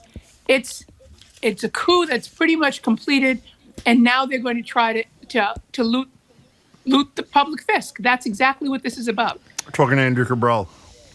So, Andrea, the Supreme Court is going to hear a case involving this 60-year-old woman from Ohio, white straight woman, who claims that she lost out to two gay people and was demoted and lost pay. It's a anti-white woman, white straight woman discrimination case. What do you make of this? Well, I will say this. I'm actually a little bit surprised that this didn't come sooner. Although, if you're waiting for the perfect administration and the perfect, Supreme Court to try to get this to, you bided your time well because you couldn't hope for better. So this is essentially just so people understand what's actually being challenged here. It's the standard of proof that is really being challenged here. So because historically and even currently, the playing field has never been level and continues to not be level, the way anti-discrimination law has evolved over the years is If you are alleging discrimination, there's a different standard for showing that level of discrimination based on whether or not you fall within a protected class. Straight white people do not fall into a protected class, in part because historically it is straight white people from whom every other group needs to be protected. That's just a fact, right? That's just the way the law has developed that way time and time and time again over hundreds of thousands of cases. That is what has been shown, right? So what this plaintiff is saying, she said she lost 2 jobs. She's not only claiming that the people who replaced her, I think in one case it was a woman, in one case it was a man, that she lost out to people who were gay or lesbian, but she's claiming that they were less qualified than her, and that the reason they got the job is because she is straight and they are gay. I don't know what her underlying proof of that is. You would certainly have to show that there was something either in writing or an email or things that were said that indicated to her somehow that there was a stated preference or a discrimination or a bias. Just thinking that isn't enough. So I'm not sure at all about the underlying merits of her case. But the bottom line is that this is going to be an opportunity where, and I'm sure, SCOTUS is going to rule on it, where SCOTUS is going to try to, again, perpetuate the lie that the playing field is level. They're going to say things like, well, what we all want is for no one to be discriminated against. We want everybody to be judged, the same way. Certainly not women, because they're second-class citizens who don't have the rights of, reproductive freedom. So we can put that aside. But for this kind of a case, I'm sure that they're going to fine for her, because that's the whole point of this. The bottom line in this is that we're in the process of an across-the-board reversal of decades and decades and decades of precedent. The Supreme Court has already shown a disinclination with this majority to follow precedent, regardless of the fact that they all promised to do it during the confirmation hearings. And step by step, whether you're talking about this or you're talking about trying to backtrack on equal marriage or backtrack on any one of a number of other things, reproductive freedom, even when it comes to birth control. Justice Thomas has been very, very clear about that. They want to reverse Obergefell and everything else. That's where we're headed. And so this case is a big step toward that. And I think they will make noises about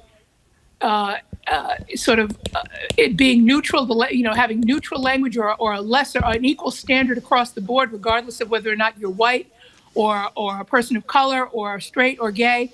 That ignores all of history and it ignores all of the precedent that has come before the SCOTUS. But I don't have any doubt that they will fine for her. Well, nor do I, with one naive, I guess, exception, and I acknowledge it's naive in advance. It seems to me if they do what you and I assume Marjorie think they're going to do, is make it easier for straight white people to claim and succeed in discrimination cases, that would probably unleash about 16 million lawsuits.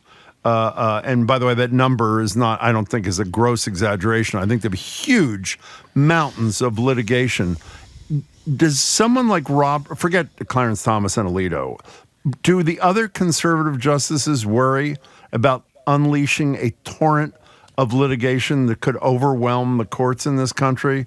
Or is ideology, in your estimation, all that matters? And if the burden is great, so the burden is great. On the courts, I mean. I don't think that they care about that at all. They've already shown an utter disdain for the rulings of lower court judges that are in their own judiciary. Why would they care about a number of lawsuits? And here's what, ultimately what will happen. So you unleash a bunch of lawsuits.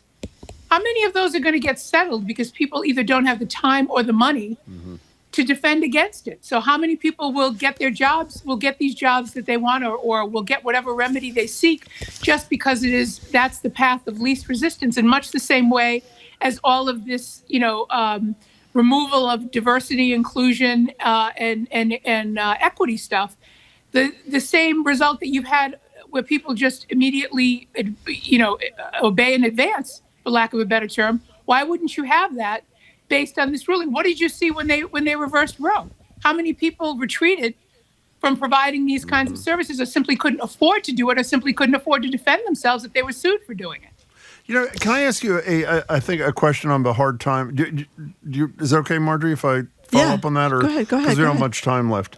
The theory, we mentioned a few minutes ago that Kavanaugh, for example, lied to Senator Collins about the Roe v. Wade during his confirmation process. And responsible judges, stop me at any point to say if you think I'm wrong in this little short monologue.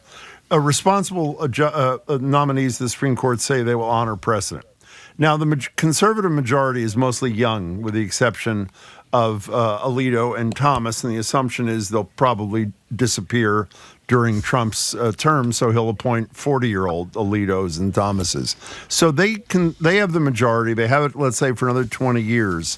And finally, fair-minded judges take their places some point down the line. Why are they not in a position, those fair-minded judges who believe in precedent, why are they not in a position where they have to continue to honor the precedent set by these judges on things like the overruling of Roe v. Wade or lowering the threshold to prove an anti-discrimination case if you're a straight white person? Do you understand my question? Or Yes, I do. And I think the answer to that lies in what many, legal experts, tons of lawyers just on the ground level have done with these Supreme Court cases. And I'll take the presidential immunity one as an example. That is literally made up of whole cloth. There is no such thing as presidential immunity. They created it. It's not found in the Constitution. And the fact that it is not found in the Constitution places it, and they found it anyway, places it at direct odds with the overturning of Roe, right? Because what they said about Roe was, well, we can't. This is the right to an abortion is really not found anywhere in the Constitution. If you had a Supreme Court that was willing to look at the basis for all of these years and years and years of decisions leading up to decisions like Shelby versus Holder and Roe versus Wade, you could reverse what this Supreme Court has done because it is so obviously aberrant. And that would be the basis of saying it, is that these decisions are inconsistent. This doesn't make any sense when you compare it to this particular decision. And consistency is critical to the court's credibility. And we have, for a period of time, have not had that here. Shelby's the voting rights case, right? Yes, voting rights case. Yes. Now, Maureen from Warwick has a question for you, Andrea. Oh, that's a good question. She says, I want to know how Andrea's blood pressure's doing.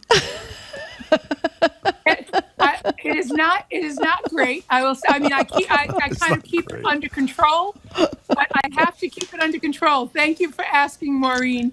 And I'm sure I'm not alone in this, but yeah, it is very difficult to keep a cool head. By the way, I felt exactly the same way you felt in the last 20 minutes when we were playing the sound from Senator Cassidy saying, nothing to worry about. Robert Kennedy has given me assurances on vaccines. Not a problem. He's going to be on the straight and narrow. And yeah. Oh, my God. Hey, what happened to the land of the... He just blocked a series of vaccines, didn't he? We just discussed advisory meetings. Yeah. Just killed 2 meetings. Yep. That's right. Andrea, good to see you. Land of the free, home of the brave, Andrea. What happened? I don't know. See you next week. See you next week. We've been talking with former Suffolk County Sheriff and former Massachusetts Secretary of Public Safety, Andrea Cabral, who joins us every week. Thank you, Andrea. After a quick break, we're going to talk with Boston Globe business columnist Shirley Leung. She's going to talk about the economic impacts to Massachusetts from Trump's agenda. You're listening to Boston Public Radio, 89.7 GBH, streaming at youtube.com/GBH News.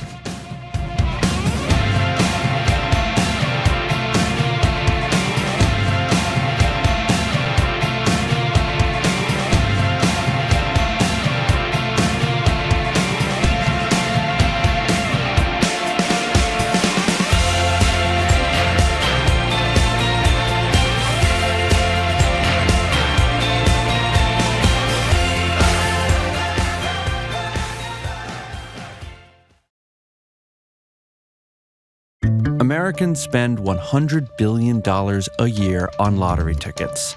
But how did we go from this? They started with a $1 ticket. To this. I play a $50 every day. I'm Ian Koss with Scratch and Win, a new podcast about how Massachusetts inadvertently sparked a gambling revolution. It's a story of money, power, crime, and the humble scratch ticket. Listen to Scratch and Win wherever you get your podcasts. Our programs are made possible thanks to you. And the Worcester Art Museum, presenting Flora in Winter, with artworks reimagined and stunning floral arrangements all throughout the museum. February 27th through March 2nd. Tickets available at the door. WorcesterArt.org. And Z-Tech Associates, a local IT services company providing on-site and remote IT support, cybersecurity, and IT compliance for Boston area businesses. Learn more at ztechnet.com.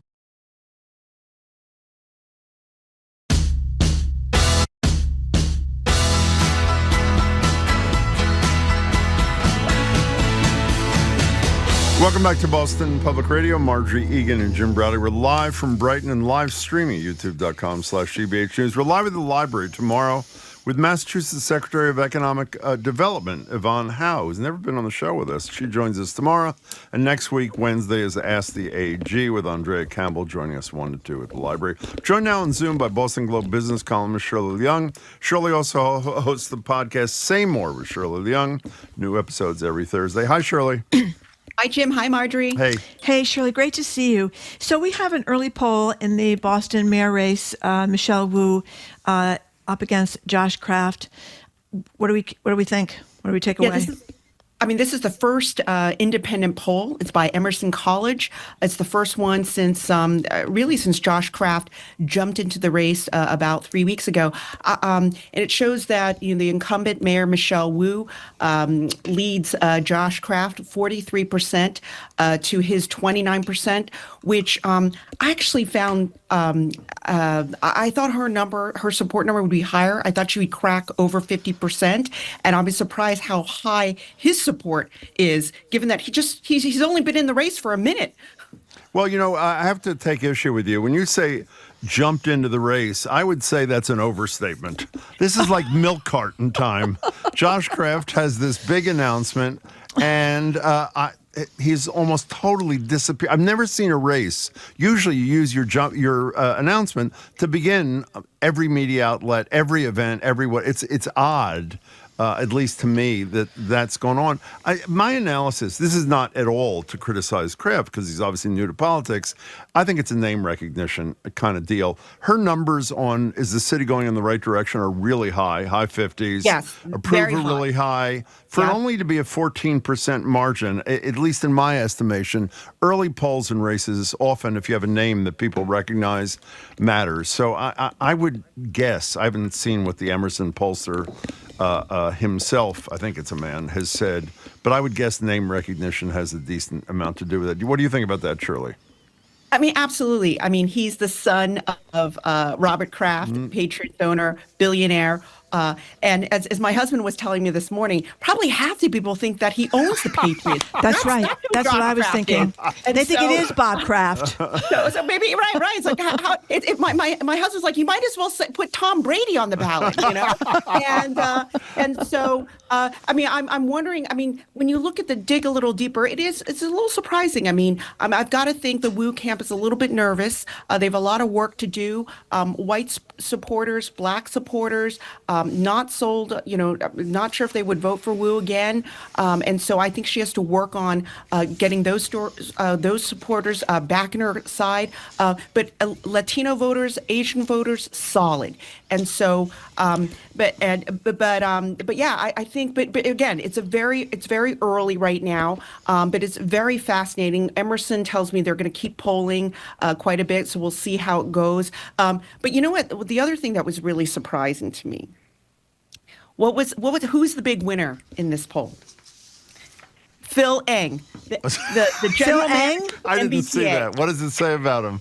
61%. Is that really true? The GM of the T? I love it.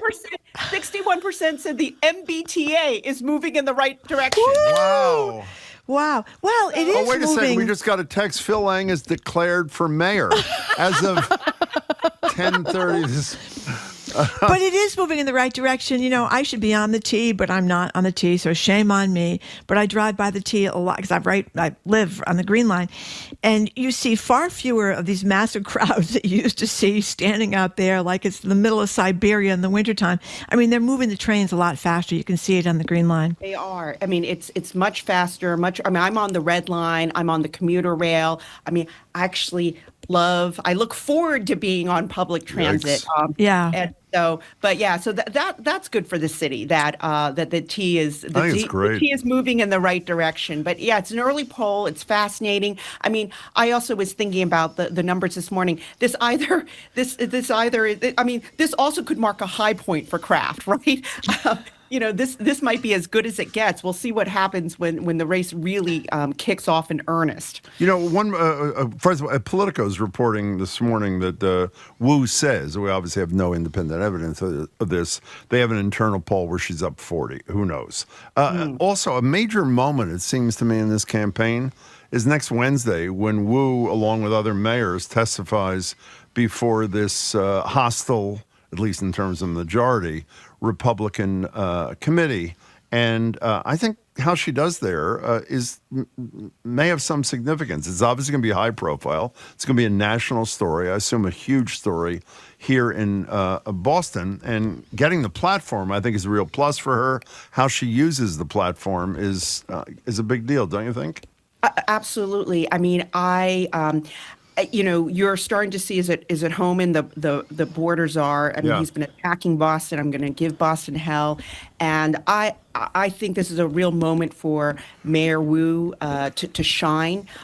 Certainly, she'll do better, I think, than the former Harvard president Claudine Gay and the other college presidents who were hauled out in front of a congressional testimony hearing. Was it a year ago? 2 years ago? I forgot. I've lost track. 2 years ago or some time ago now. But I think she'll be better prepared. But I also think let's say they do beat her up, so to speak. I think the voters will rally around her. You're starting to see that on social media. People are quite upset at the Republicans at the borders are for attacking Boston, for attacking the mayor. This poll also showed that people support the Trust Act, support immigrants. Yeah. And she got the endorsement of the cops, right? She did. The police union. Pretty good timing, I should pretty say, good on timing. that front. And I was reading where Holman, he was a police officer in some teeny tiny little town in New York that has like 25,000 people or some ridiculous thing. I mean, I don't think he can hold a candle to Michael Cox, the commissioner in Boston. Correct. A real cop. So, exactly. Shirley, I am embarrassed to say I never heard a term you used in a recent column, and I love it. Eds and meds. Yeah. And I'm probably the only person that didn't know. I hadn't heard it. Explain to us what those words are short for. I guess most people know besides me, and what you wrote. So, I've been covering the business community in Boston for over 20 years, and everybody is very proud of the so-called eds and meds, and that is that's kind of our economic superpower. And when you have Secretary Howe on tomorrow, she's going to talk about eds and meds. I'm sure she is. And so basically, eds and meds is saying that our economy is powered by kind of the intersection of higher education. We've got all these 100 colleges in the greater Boston area, and then also hospitals, right? And then out of that, the synergy between those two sectors comes life sciences, right? Comes the venture capital that supports life sciences and creates an amazing ecosystem. And no other place in America, and perhaps the country or the globe, can really compare to our eds and meds. Kind of world-class higher ed and world-class hospitals. And we do all this cutting-edge research, and it accounts for about 1 million jobs, this eds and meds category. It's about a quarter of our wage. Wow, 1 million jobs. 1 million jobs. And the reason why I wrote about it is because when you think about what the Trump administration, the Republicans are doing, is that they are turning eds and meds, which is our superpower, really, our economic superpower, into a vulnerability, threatening to cut NIH funding, right? That will cut research. That will starve the research at healthcare and hospitals. We are the number one in terms of NIH funding per capita. That's amazing. And if you look at our R&D jobs, the number of R&D jobs, incredible. These are the scientists. It's 1 out of 10 jobs in the R&D jobs in the country are here, you know. So that sector has exploded in the last decade, largely in large part to all this the billions of dollars of federal funding we get from the NIH and other sources to kind of drive innovation at universities and hospitals and research labs. I mean, it's one of the reasons why we have, Moderna here and all these other life-saving, life science companies have come out of here. And so, but it's being attacked. The Republicans, Congress threatening to cut our Medicaid, right?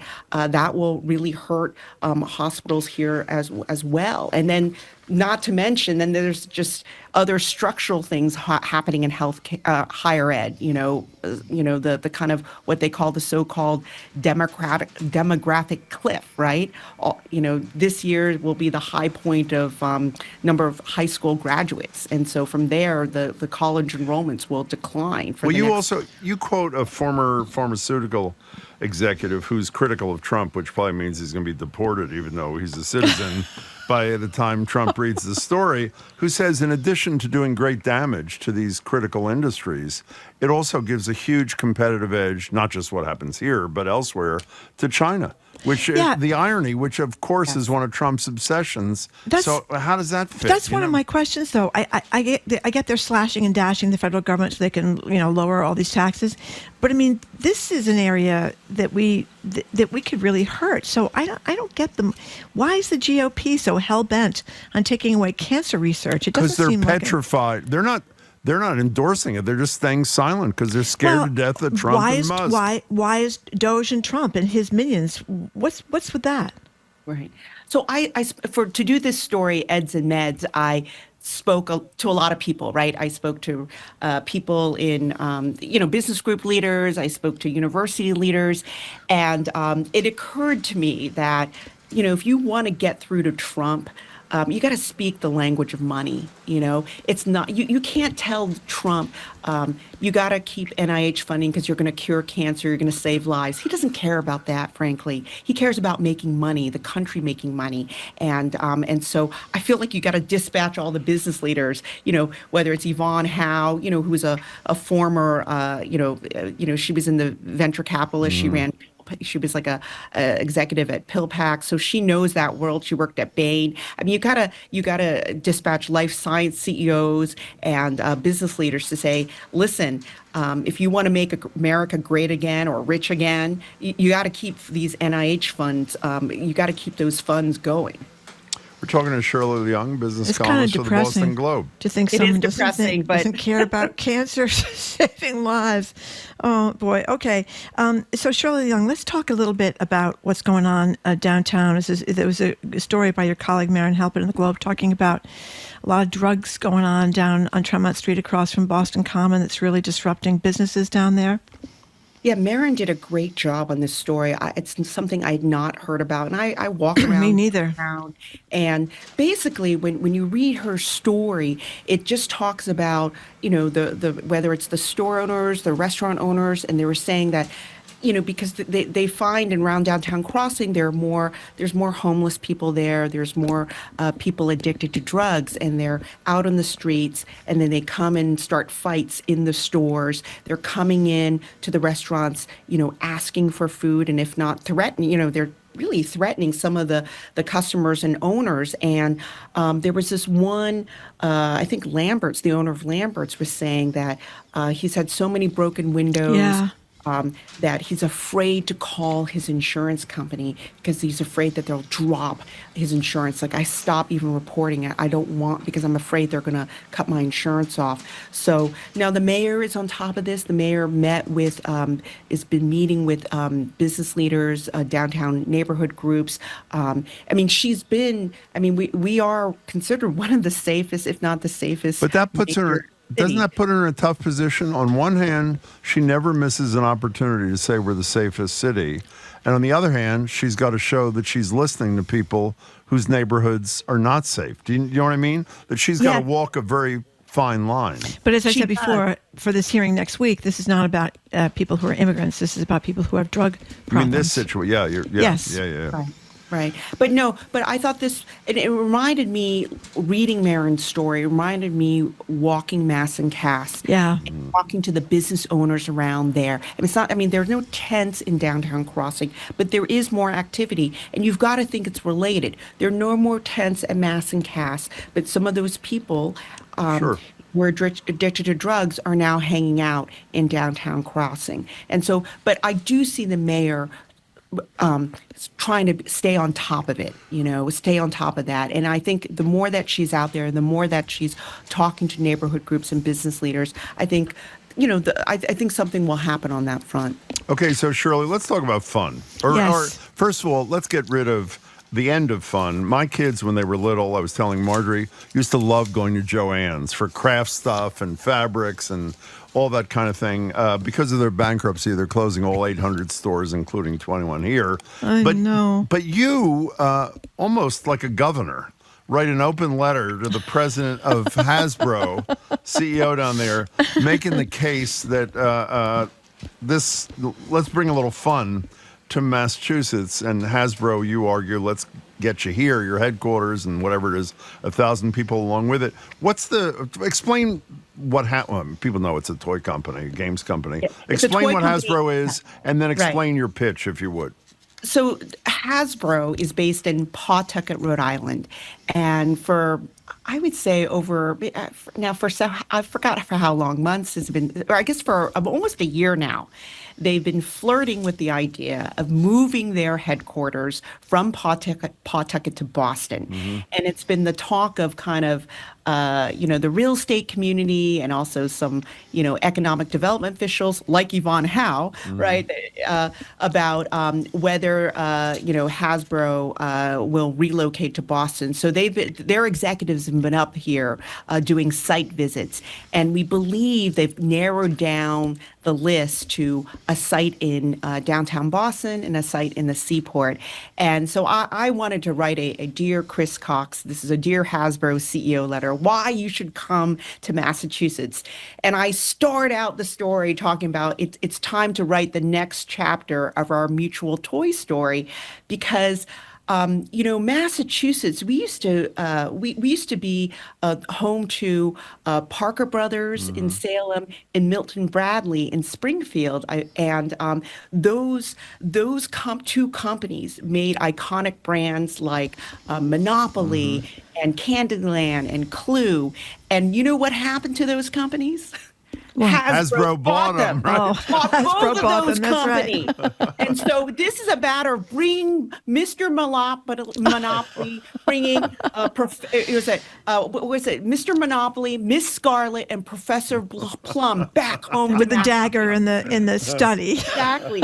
And so first of all, that's first we should start off talking about that, bringing our brands home to Massachusetts, and then second, Lego is here. Lego is opening its North American headquarters on Boylston Street this year. And Lego is the #1 toy company. So think about it. You could have Hasbro, which is one of the biggest toy companies in America. I think it's like Hasbro, Mattel, and back and forth. So imagine we could have this, what do they call it? Toy Town. We could be Toy Town with Hasbro and Lego here. But really you want to be here because of the talent, right? Yeah.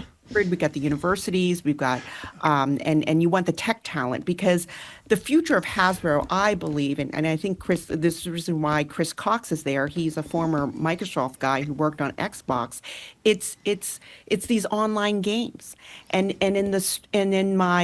right now physical toys are still bigger. Like Hasbro makes board games, it makes Nerf, My Little Pony, but eventually I think online games, and that's the faster growing part of the business. They have something called they have all kinds of I'm not familiar with their games, but it's like, is it Wizards? I don't know. Well, your kids are. You reference your kids and what they're playing in your What about poor Pawtucket, Shirley? They lost the Red Sox. Lost the Red Sox.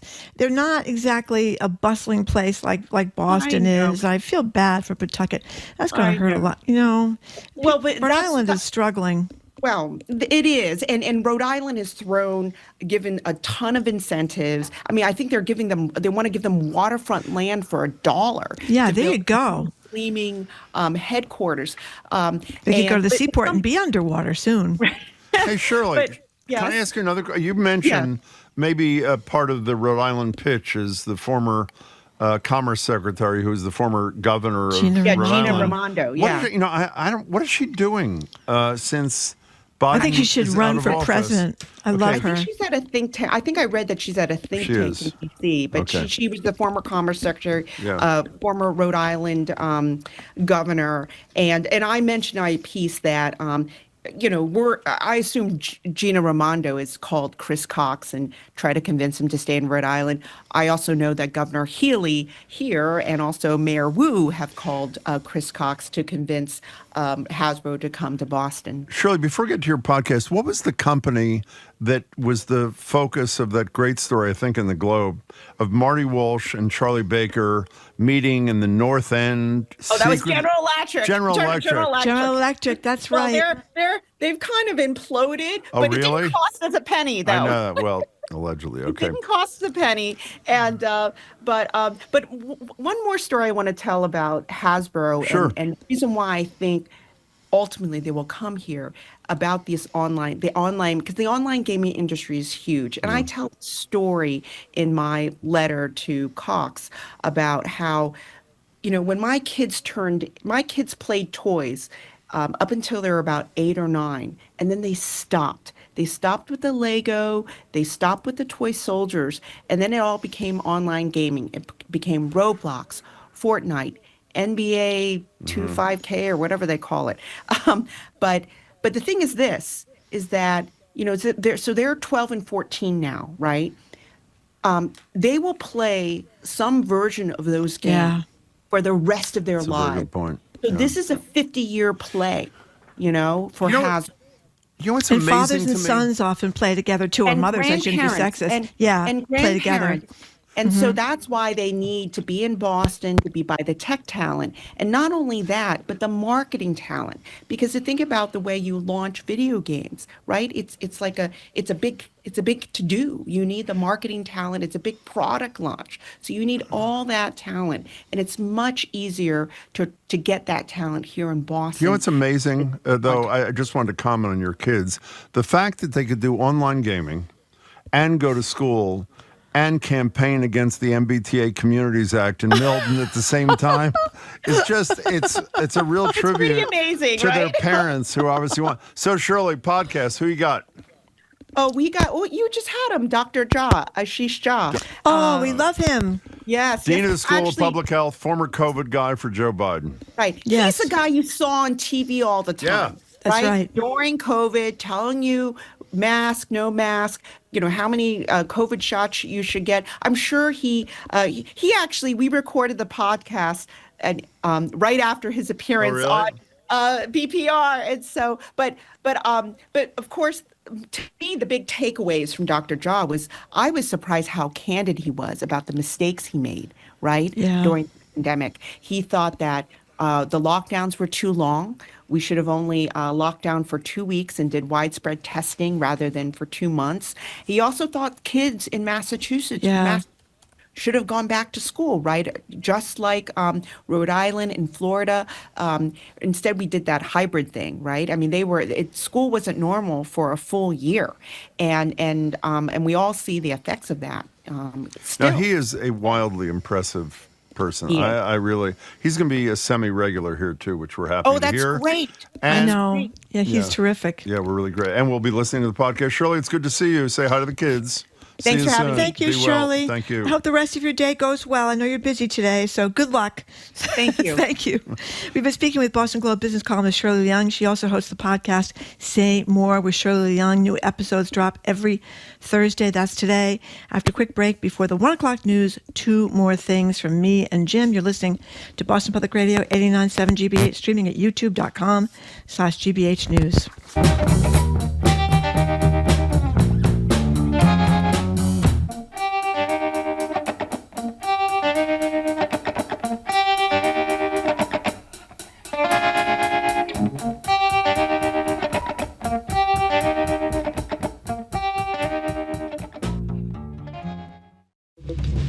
I'm Judy Ewell in for Arun Roth.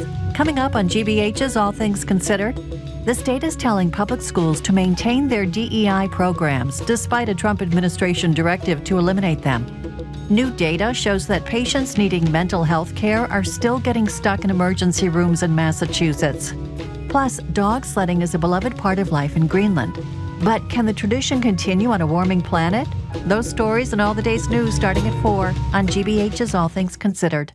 Support for our programs comes from you. And the Skating Club of Boston, presenting the ISU World Figure Skating Championships with over 300 athletes competing at TD Garden March 25th through 30th for the title of World Champion. Tickets at isuworlds2025.com.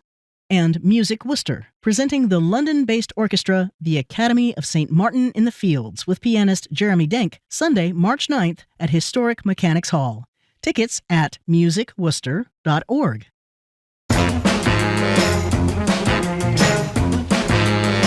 Welcome back to Boston Public Radio. Marjorie Egan and Jim Browdy streaming at youtube.com/GBH News. Time for two more things. Take it away, Marjorie.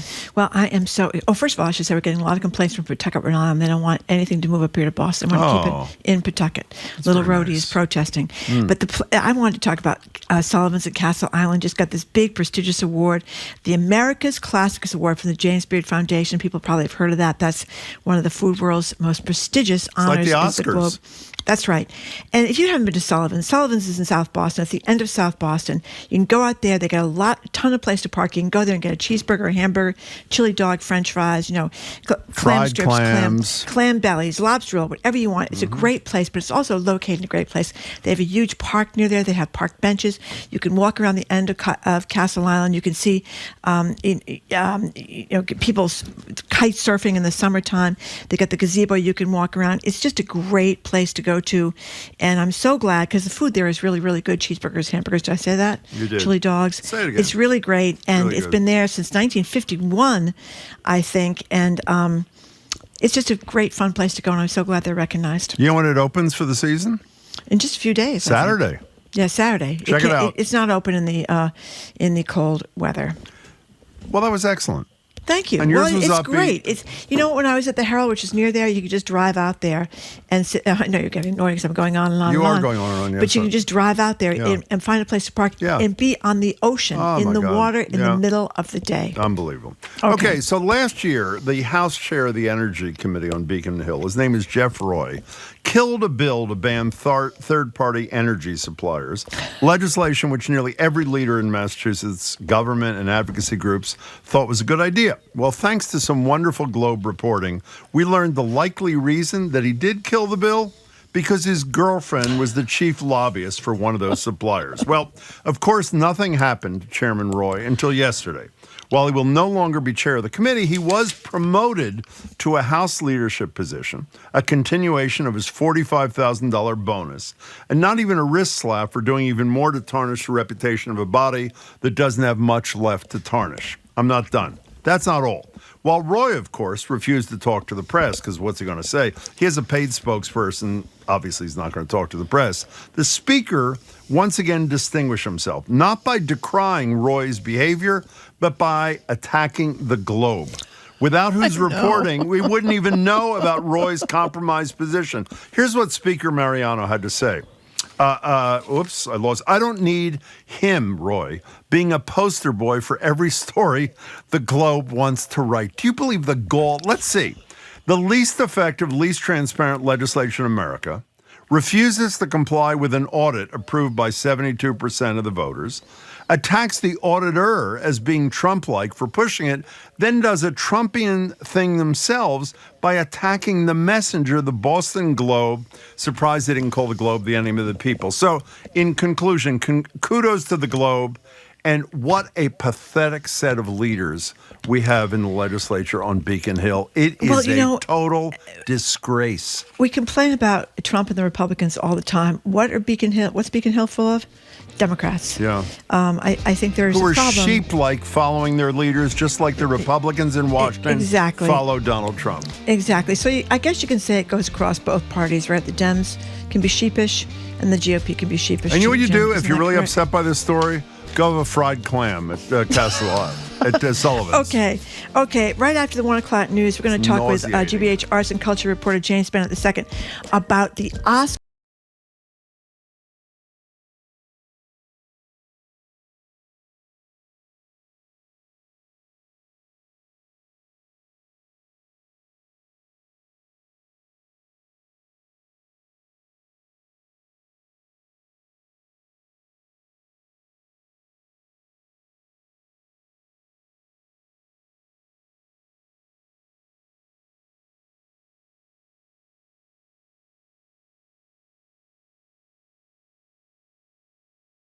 Received a new bank or credit card in the mail recently, there's an easy way to update your information.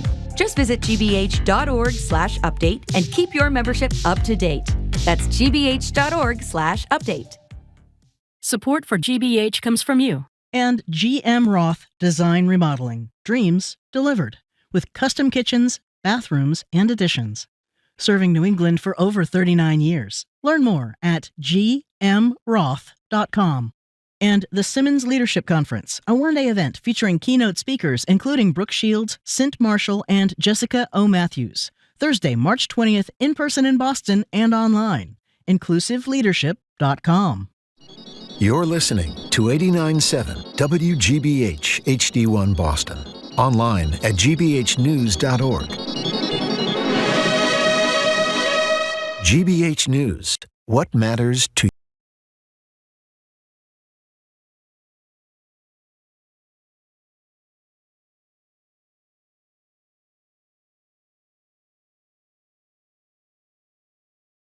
Second, who's been binging them all so that you and I don't have to. I'm Marjorie Egan. Then if you are not a coffee drinker, but you have guests over to your house who love coffee, are you obligated to purchase some kind of coffee maker to provide a cup of joe for them in the morning? That's the crux of our MIV A-hole segment today. Call in. What?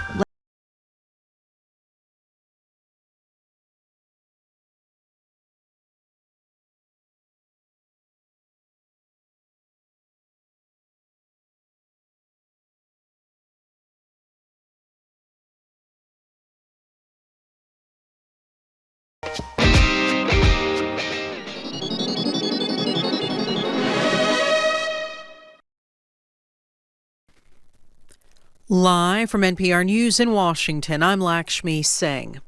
The Trump administration is cutting nearly all foreign assistance programs run by the United States Agency for International Development, the move effectively gutting the 6-decade-old agency and its work, reducing poverty and limiting the spread of disease in more than 120 countries.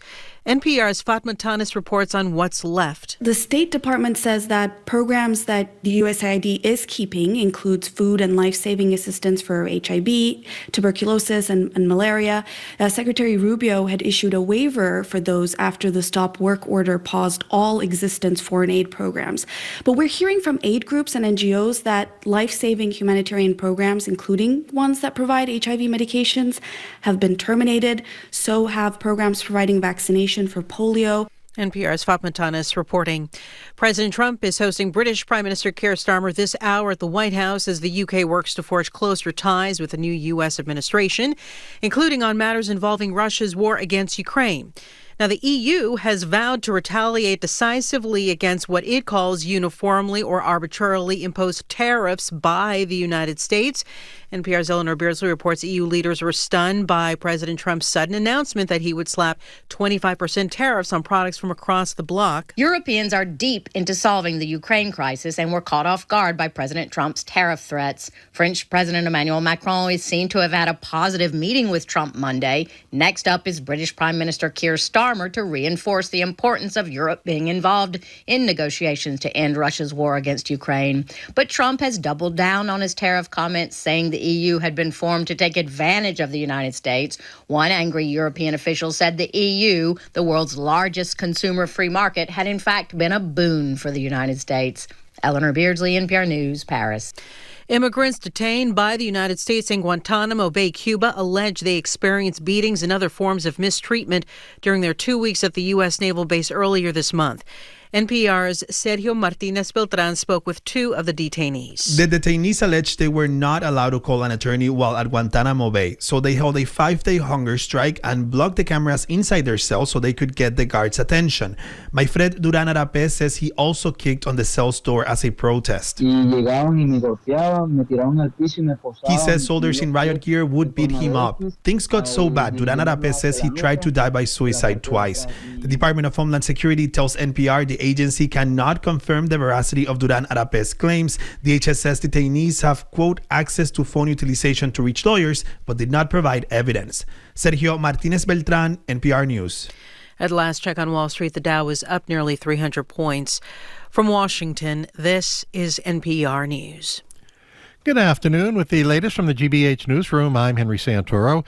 2 bills under consideration at the State House could help hundreds of thousands of people living with Alzheimer's. The Massachusetts, New Hampshire chapters of the Alzheimer's Association held an advocacy event on Beacon Hill today where leaders briefed state lawmakers on the measures. One bill would require first responders to be trained to work with people who have dementia. Alzheimer's Association chapter president Jim Wessler says the second bill looks to improve insurance coverage for technology that can identify Alzheimer's early on. They would order a blood test to see if you have the hallmarks of Alzheimer's disease. We want to make sure that that's paid for, so we don't want the cost of that to be a barrier. Advocates say that Alzheimer's and other dementia conditions often go undiagnosed. A new poll from Emerson College out this morning zeroes in on the mayoral race between Boston Mayor Michelle Wu and Josh Kraft. Poll shows Wu leading Kraft by a healthy margin, 43% for Wu compared to 29% for Kraft. Asked if they support the redevelopment of White Stadium, 53% of the voters said they did, while 22% said they did not. 57% of those polled believe the city is going in the right direction, while 43% believe things are headed in the wrong direction. Emerson pollsters polled 617 registered Boston voters from February 24th through the 26th, and the survey has a margin of error of plus or minus 3.9 percentage points. It's 50 degrees in Boston. This is GBH News. Support for NPR comes from NPR stations. Other contributors include Capital One with the Capital One Saver Card. What's in your wallet? Terms apply. Details at CapitalOne.com. And the John D. and Catherine T. MacArthur Foundation at macfound.org.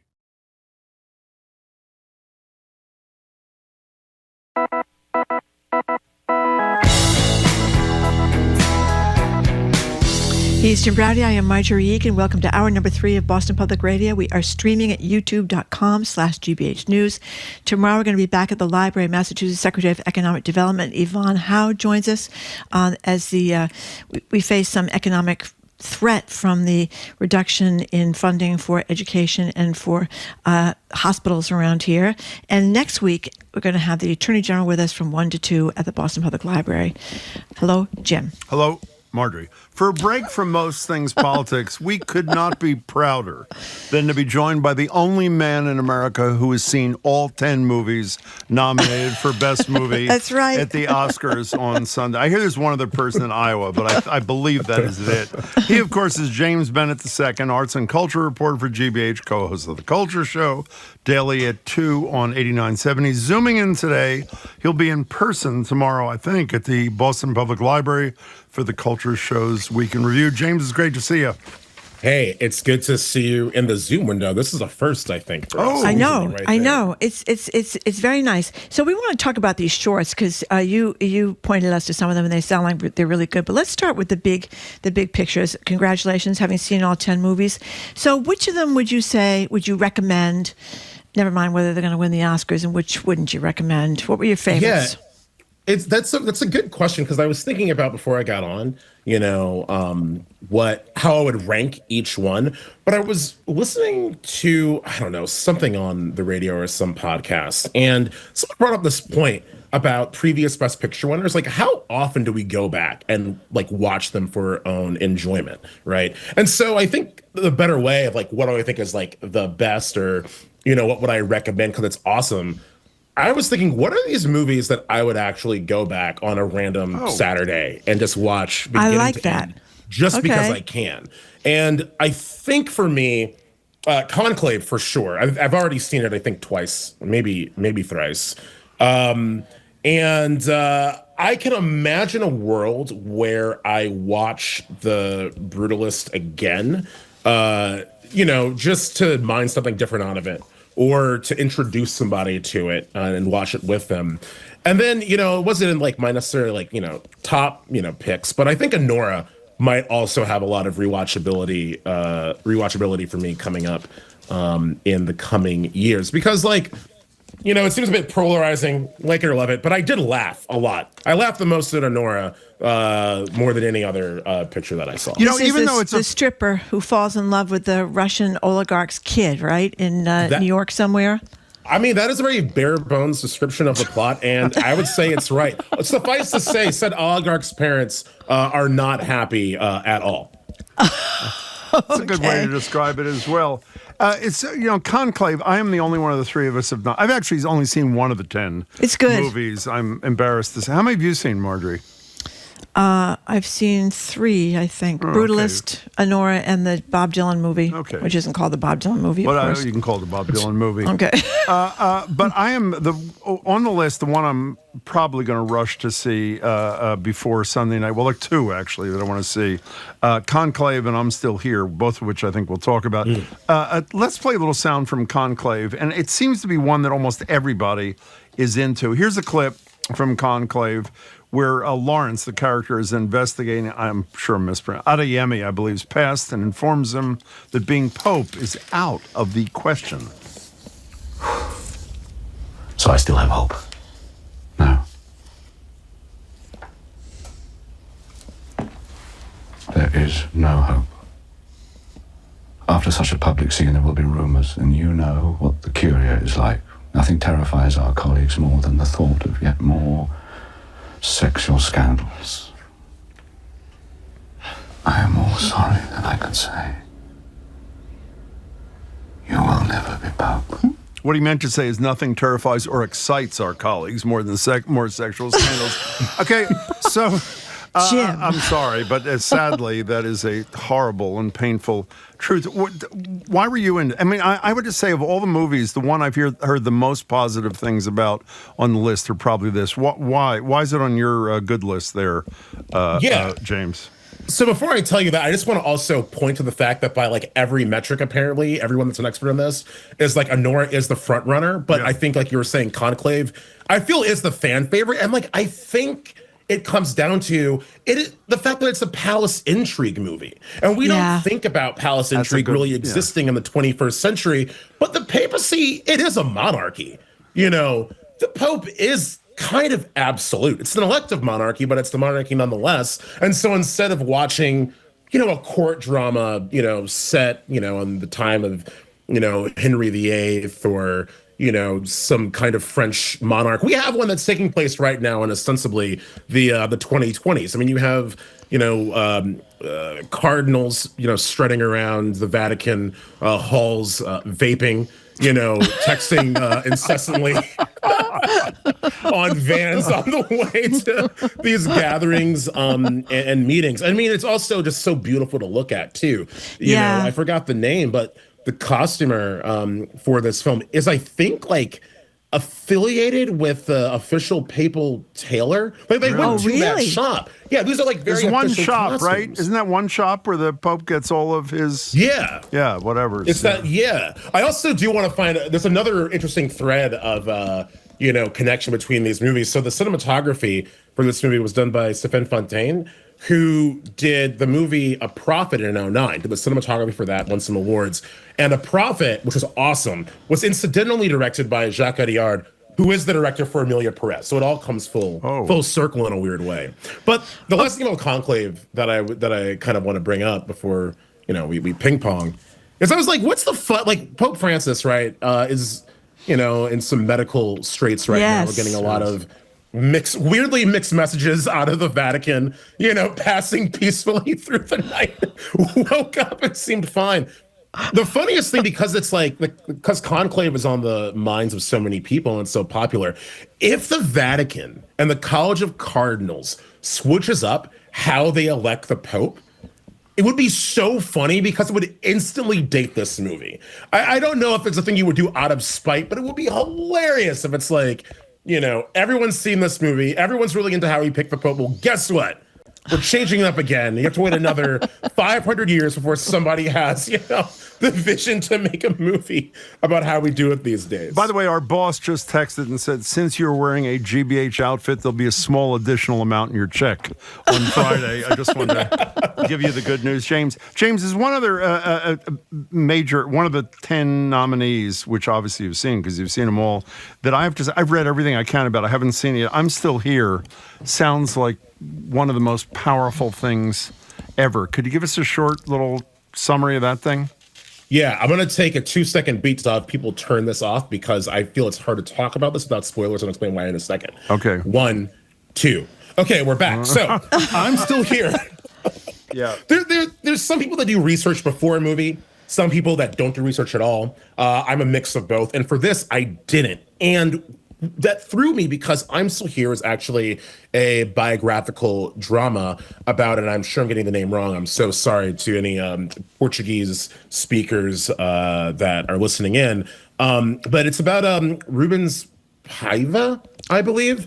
But, he was a politician in Brazil in the 60s. And when the military dictatorship took over Brazil, he moved to Rio de Janeiro.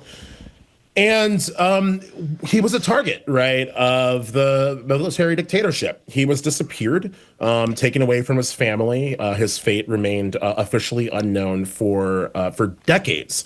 And it's the story of, his wife, played by Fernanda Torres, who, by the way, she is unbelievable from even the little clips I've seen. Unbelievable. Yeah. A huge deal, in Brazil, this actress, Fernanda Torres. And she is holding the family together. In some scenes, almost quite literally, just, they have 5 kids, and she's holding them all together while also raising awareness about the fate, of her husband. Rubens, right?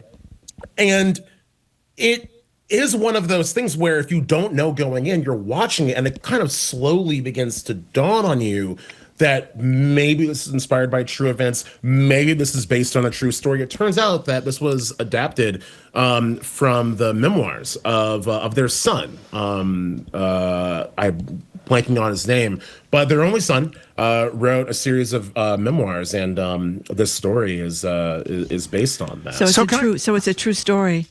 True story. Yeah, a devastating true story. Let me ask you a question that probably nobody's interested in, but this woman from the trailers I've seen, Torres, is so spectacular. What's the word is that Demi Moore is going to win because she's won everything so far for The Substance. What's the word in the world in which you travel as to whether or not Torres has a shot of winning this thing?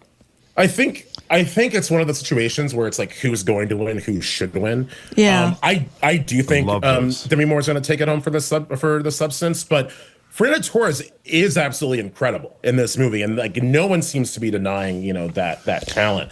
But I'd also say that I'm Still Here is also up for Best International Feature. And I think it's going to run away with that. Yeah.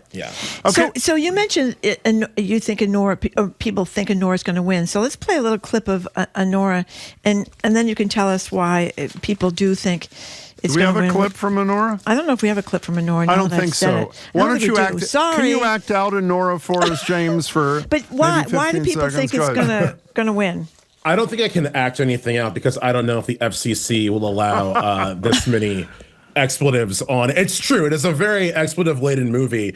It is, and like I said, I did laugh. I understand why some people might find it uncomfortable or not, like it at all outright. But I mean, the thing is this, right? I'm not a bettor. I'm not a bookie. Don't come to me with your bets.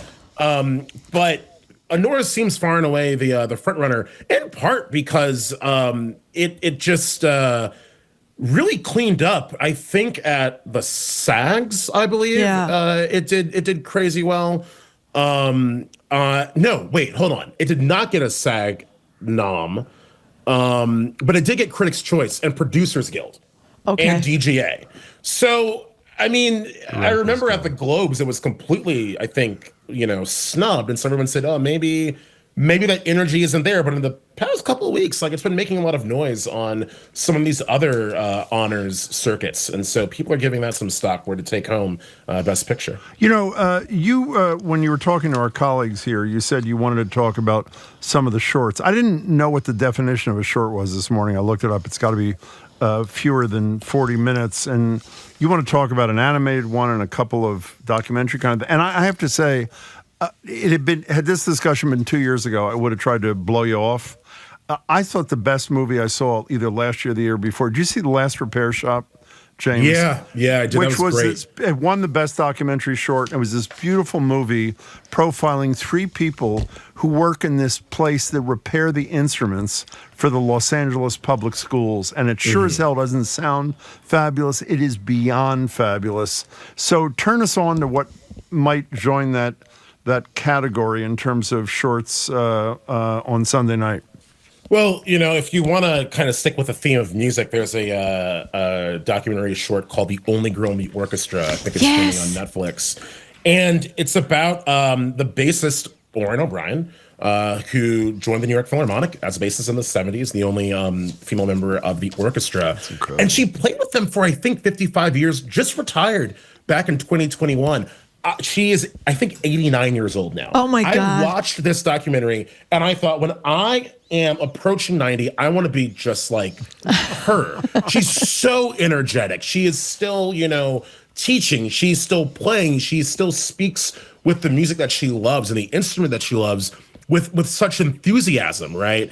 And what it deals with, I think, is it's a different kind of party. You know, she's been with the Phil for over 5 decades, right, in some capacity. And we see her pack up her apartment. You know, she's moving. Her apartment is quite literally falling apart. You know, that famed New York City real estate apparently not holding up that well. We see her breaking down, or the movers breaking down the piano that she's had. So I think she explains it's over a 200-year-old piano. It's a story of moving on, right? She has to figure out who gets all of her double basses.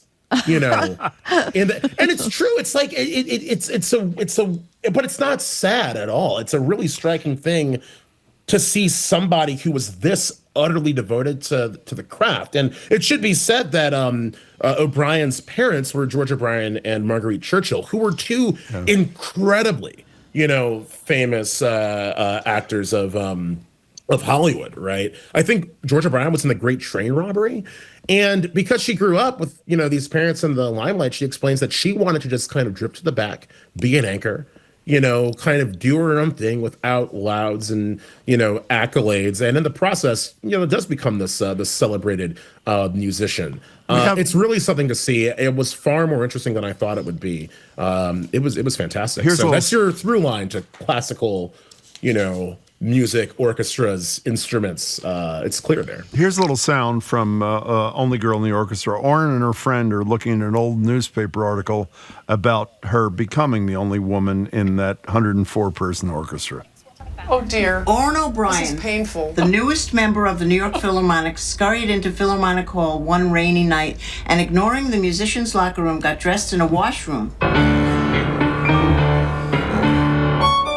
Miss O'Brien, who is the daughter of old-time Western star George O'Brien and actress Marguerite Churchill, may be the best woman bassist in the world. To a man, they say, Oren is one of the boys. Only Oren is one of the girls. The only girl, in fact, in the 104-member orchestra, a situation unique at the Philharmonic, so there is yet no place for her to dress. I think that sounds spectacular. By the way, give us one more short there, James Bennett II. You know, I think let's turn to animated. There's a document or an animated short called Beautiful Men. It's Dutch, I believe. And you know, all the animated shorts this year seem to have this theme of loneliness in some capacity. And this wasn't an exception, right? It's 3 men who are brothers that go to Istanbul for the reason a lot of people are going to Istanbul these days, for a hair transplant. And due to a booking error, when one of the brothers was supposed to book for 3, he slipped up and only booked for 1 procedure. and is carrying this tension of breaking the news and then having to figure out which of the three brothers actually receives the procedure for which they all flew out, right? I can't imagine that's cheap. And, it's a quiet short. It shows this male vulnerability that I think we should all, see more of. It's very tender, this kind of familial bond.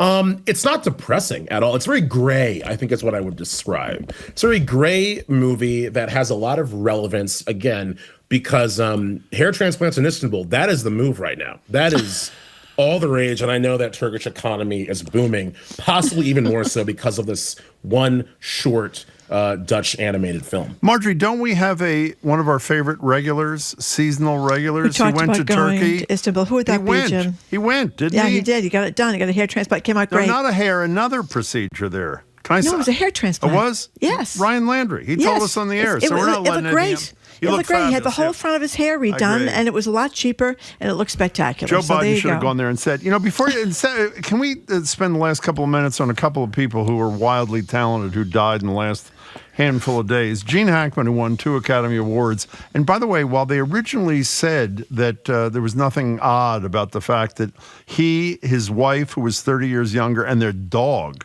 were all found dead in his house in New Mexico, NBC News is now reporting that according to a search warrant, they're calling the deaths suspicious, which is really, it's horrible kind of thing. Were you a Hackman fan there, James Bennett, second? It's funny because Gene Hackman is one of those actors, I think, for me, that I never would have called myself a Gene Hackman fan, but I liked a lot of Gene Hackman movies. Does that make sense? Yeah. Because it's like, he's been around for so long. When you're a kid, I guess, or a kid like me, and you're watching, at least for me, like movies that my dad, really appreciated. It's like, oh, it's that guy again. I never connected that it's Gene Hackman. So, what am I thinking of? Bonnie and Clyde. Yeah, that's a good one. Fantastic fun time. He was in Bonnie and Clyde? He was? Yeah. He was? Okay, good. Well, Hoosiers obviously was a huge thing for a sort of lighter fare. The Connection. What did he win the Academy Awards for? I'm embarrassed to say. I can't think of the moment. Was it The French Connection? I think French Connection he won for Best Actor. But Best Supporting Actor for Bonnie and Clyde. Okay. Oh, really? Okay. I don't know if I've ever said this on air before, at least to y'all, but my introduction to Gene Hackman was when I was a kid. X-Men had come out, the first X-Men movie. My mom found out that on the weekends I was going to go see PG-13 rated movies, and she forbade, my mom was a flight attendant, so she was away on the weekends. She forbade my dad from letting me go see PG-13 flicks with my friends. So X-Men comes out. My friend's dad's like, we're going to go see X-Men. Bring James along. My dad says, you know what? He can't go. He's not 13. Obviously, that makes me the target for some intense, bullying, if you can call it that. Not really. Teasing, rather, at school. Like, who is this kid that can't go see, frickin' X-Men? And I'm bummed out. My dad, I'll never forget this. My dad looked me square in the eye. He said, I feel so bad. Do you want to see, a grown-up movie that your friends haven't seen before? And I'm like, yeah. We go to Blockbuster, and this man checks out Mississippi Burning. And we sit on the couch. Oh, God. And so I think my earliest Hackman memory is Hackman as Rupert Anderson investigating the deaths of those 3 civil rights workers by those Klansmen. That was definitively not a superhero-powered movie. No. And I wonder how my mom would have felt about me watching that. That was not a fun movie either, as I recall. But he was a big. Go ahead. I want to move Roberta Flack. Yeah, because we're short on time. Yeah. Obviously, another huge talent died. Let's just play a couple of seconds of one of the most, I think, beautiful songs ever. The first time ever I saw your face.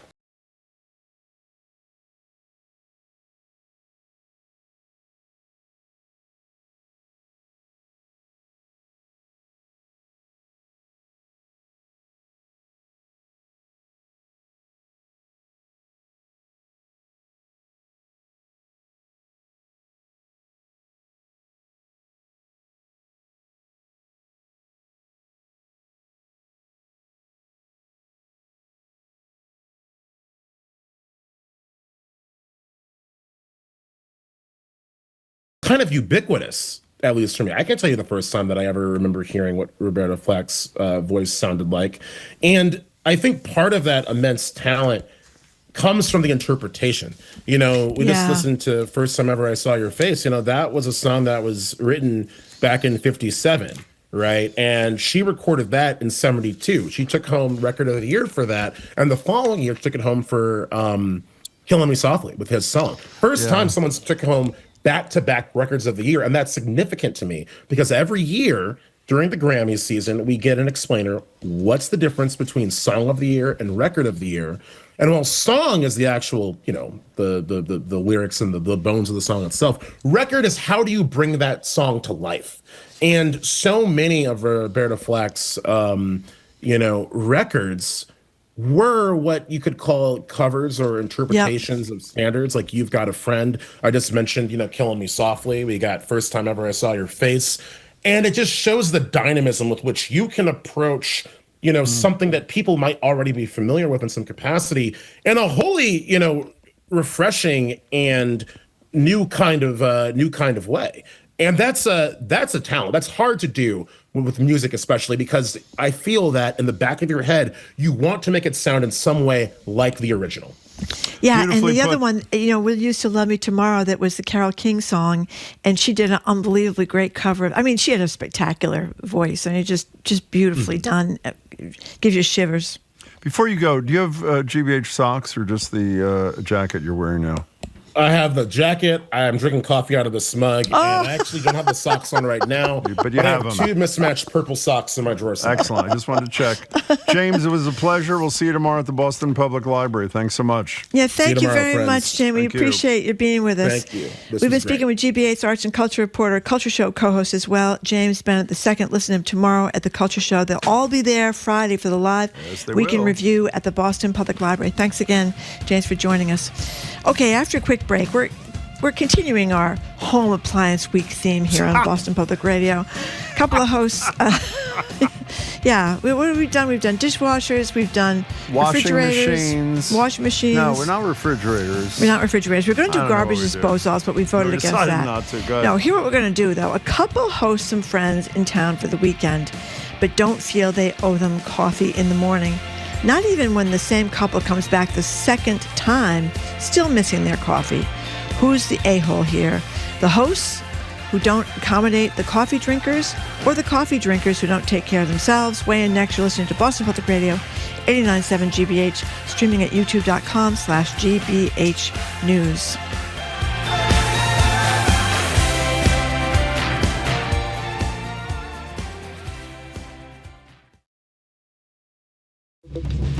I'm Judy Ewell in for Arun Roth. Coming up on GBH's All Things Considered, the state is telling public schools to maintain their DEI programs despite a Trump administration directive to eliminate them. New data shows that patients needing mental health care are still getting stuck in emergency rooms in Massachusetts. Plus, dog sledding is a beloved part of life in Greenland. But can the tradition continue on a warming planet? Those stories and all the day's news starting at 4 on GBH's All Things Considered. Our programs are made possible thanks to you. And the Skating Club of Boston, presenting the ISU World Figure Skating Championships with over 300 athletes competing at TD Garden March 25th through 30th for the title of World Champion. Tickets at isuworlds2025.com. And the Hanover Theatre. International sensations the Irish tenors, known for their classic Irish music, are bringing their timeless ballads and stirring melodies to Worcester on March 8th. Tickets at thehanovertheatre.org.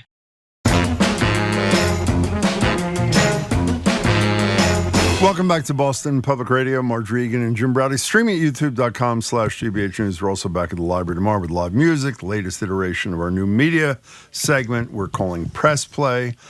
It's time once again, though, to take a pause from our national constitutional crisis driven by a rogue South African billionaire and a 19-year-old known as Big Balls, and instead focus, I did that for you, and instead focus on a more pressing question: who is the a-hole? Today's suspects are a husband and wife duo who do not drink coffee. That's a problem to begin with. For that reason, they don't keep a coffee maker in their house or any coffee making supplies. No Mocha Express, no pour over, no Mr. Coffee, nothing even instant. Well, whenever friends are in town and staying with them, it always comes up that someone visiting wants coffee in the morning. They always inform their guests that there's a cafe a mere 2 minutes from their home, but no, they do not have any coffee in the house. And while they could certainly afford a machine, they're low on kitchen space, they say anyway, and don't see the need on keeping one around, only to use it once or twice a year when guests come over. But now our hosts are concerned it's affecting their relationships with their visiting friends, who seem a little sour, as I would be, on the fact that there isn't any coffee available for them when they stay over and wake up in the morning. So the question is quite simple. Who is the a-hole? Is it the coffeeless hosts or the caffeine-dependent guests, friends, who can't make it one morning without their fix? You tell us, 877-301-8970. Nothing is more important to me than coffee, but you may start. Who, Marjorie, is the a-hole? Well, you could say that the hosts were the a-holes for not accommodating their guests. It's kind of rude because they can. Go ahead. No, they can get a very small French press. You can get them for $10. Sure, okay. And they could just have them there. They would have storage for that. They could put it away like a big glass. But on the other hand, I'm a coffee addict. I love a cup of coffee. And if I went to somebody's house once and they didn't have any coffee, before I went back, I would make sure I took care of my coffee problem. I'd either stop at Starbucks and get a huge coffee that I heat up in the morning, or I bring my own French press. Or not go. Well, it seems a little dramatic. I don't think if it's you like dramatic. them. They say I'm not coming. You don't have any coffee. You think the a-hole? I'm surprised you said this. You think the a-holes are the people who wanted the coffee and should have known by the second time you should have brought your own or whatever. Is that what you're saying? When you go there once, they have no coffee. They're not going to get you any coffee. You have to go out and get coffee down the street. The second time I would go, I either asked them if they had any coffee. If they didn't, I'd bring my own because so they're kind of not a-holes exactly, but they're kind of foolish. Don't back away from this. You said they were a-holes. All right, I'll say they're a-holes. I'll stick with it. They're a-holes, Jim. I would like to say the people who will not even buy a cheap little coffee maker are huge a-holes. Let me be clear about that at 877-301-8970. If you didn't know, first of all, if you don't have something as basic as coffee, do you know what you do when you invite people over? Say, by the way, are you coffee? No, are you coffee drinkers? Yeah. If you are, I'll take care of that. And once you've had them over and you know how coffee dependent they are, and you choose not to have coffee of any kind or a maker in your house the second time, a pox on you. Many pox on you. They, don't change your opinion. The non-coffee providing couple, are huge, huge a-holes. Okay, they're huge a-holes. I said that, yes. Okay, I'm probably going to lose on this one. You're probably going to switch your position in a minute. But it's also, if there's something you are really attached to, like I used to be really attached to orange juice in the morning. Yeah, whatever happened? You used to drink orange juice when I met you all the time. What happened? I know. Well, I do sometimes, but I've switched now to pineapples. I eat a lot of pineapples. Nice. That's great. You know how exquisite my pineapples are. Yeah, they're very, you get them perfectly ripe I get juicy, them perfectly ripe. That's one of my areas of expertise. That's tuna good. Fish and cutting pineapples. I haven't had any tuna fish from you in about 8 months. Okay, well, I'll see what I can do. Maybe I have some in the refrigerator. For that. Good. Anyway, that I would make sure that there was going to be orange juice any place I went. So I you're wouldn't be switching stuck your without position already. Oh, no, I'm not. Oh, you mean you bring it yourself? Yes, I would put the onus on myself. Wait a second. You got to be kidding. Something is, if you want a pineapple, you should bring it with you. I don't think not the pineapple. Wait a second. I don't think there should be expectations that wherever you go, someone's got a pineapple for you. Not pineapple. Orange juice. Or an upside down pineapple. That's another whole story. No, we don't need. No, that's a different story. Okay, but having said that, what's more basic than coffee, as in terms of a warm greeting kind of thing for guests? Is there anything? The answer would be no. Okay. And so the answer is you provide it, you buy, and you had a better argument than I did, even though you don't agree with me. A French press doesn't take up any room. You can buy the one for $8.99, a cheap one. I have a and small when you're one. done, you put it in the damn closet. Makes one little cup of coffee. Okay, 877-301-8970. Oh, listen to this. Who's the Carrie a-hole? in Braintree brings her own fresh press wherever she goes. Oh. You're a house guest. Don't look a gift horse in the mouth. Beautifully put. Ellen in Attleboro, you were first on Boston Public Radio. Who's the a-hole, Ellen? I have to agree with Jim this time. Thank you. I think that it's not just once or twice a year when people visit, but if you have a dinner party, you might want to offer a cup of coffee afterwards. Exactly. You can also make other things with it, like hot chocolate and tea. You don't have to necessarily make coffee. But I was in a situation once where I had guests who were staying with us because their house got flooded. And one morning, the mother came over to me and presented me with a list. And she said, "Can you go get this at Dunkin' Donuts for us?" So I think that was pushing it a little bit. I'm happy to provide a little coffee maker, but I'm not going to treat you to Dunkin' Donuts. How extensive was the list, Ellen? Did she have the coffee plus the croissant plus the butter crunch donuts? There were 4 items on the list, and then some. She said, "You can just get a half a dozen of donuts." I said, "Oh, can I?"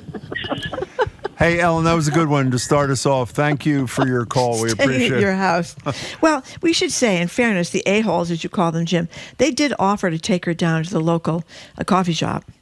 You got to be kidding. Yeah. No, excuse me. I know that's true. When you wake up in the morning, do you say to yourself, I think I want to get dressed and go to the local coffee shop? No, you don't. You want your coffee ready. This is one of the basic courtesies. The host should have gone to the local coffee shop and brought the coffee back. Just bought it. Exactly. That's why they're the a-holes. That's right. They're the a-holes.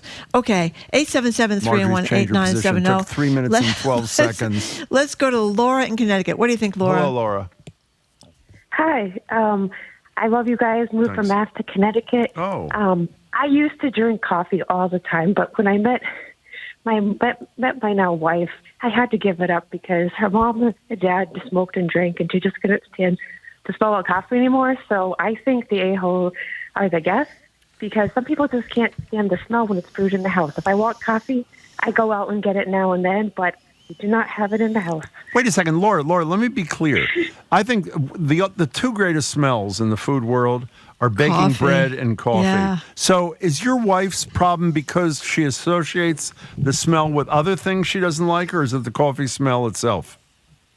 Well, it's the coffee smell, but it's because her parents smoking with the cigarettes. Okay. She can't stand cigarette and coffee together. I got it. I okay. love the smell, too. I get it. Oh. I get your point. But can I tell you a good story that I've told before, and I assume a lot of people know?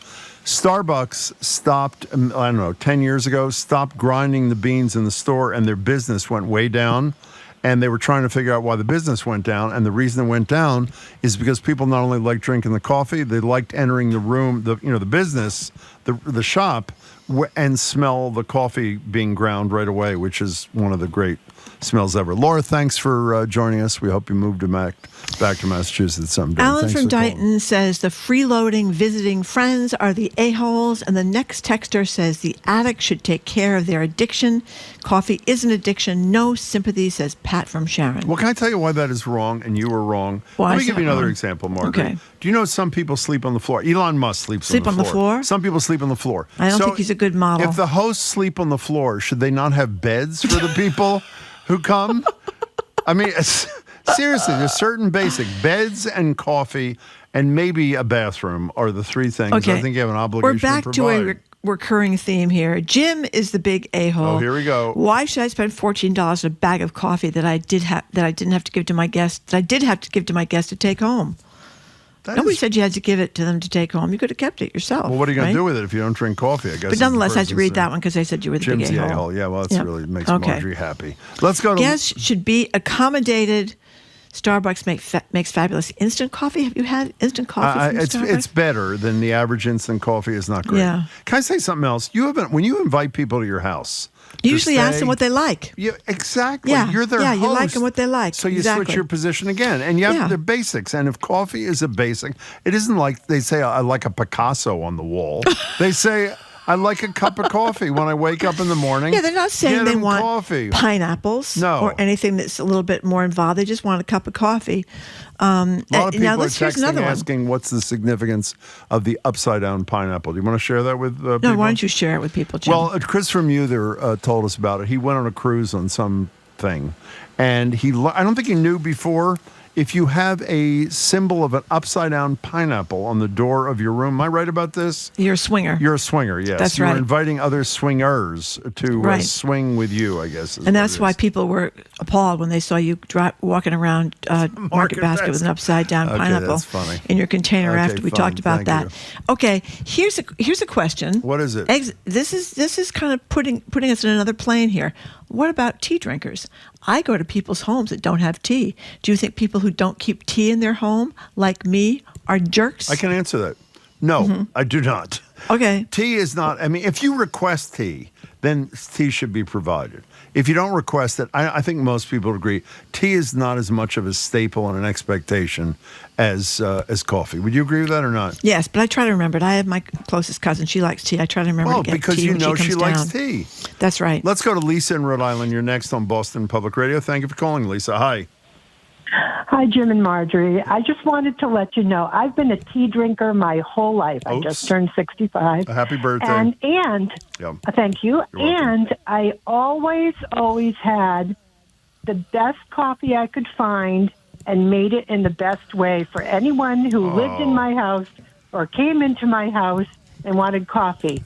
But, now that Marjorie mentioned it, I don't see when I go and have tea at other people's houses, they usually have crappy tea. But and it's not like the tea I swooned over in Scotland. But strangely enough, in this past 6 months, I've come to like coffee. It used to make me stick to the ceiling, and it doesn't anymore. But That's what beautiful. do you know? So I can drink anything now, but I always want to take care of my guests. That's it. That is the central Taking theme care of here, your guests. Lisa.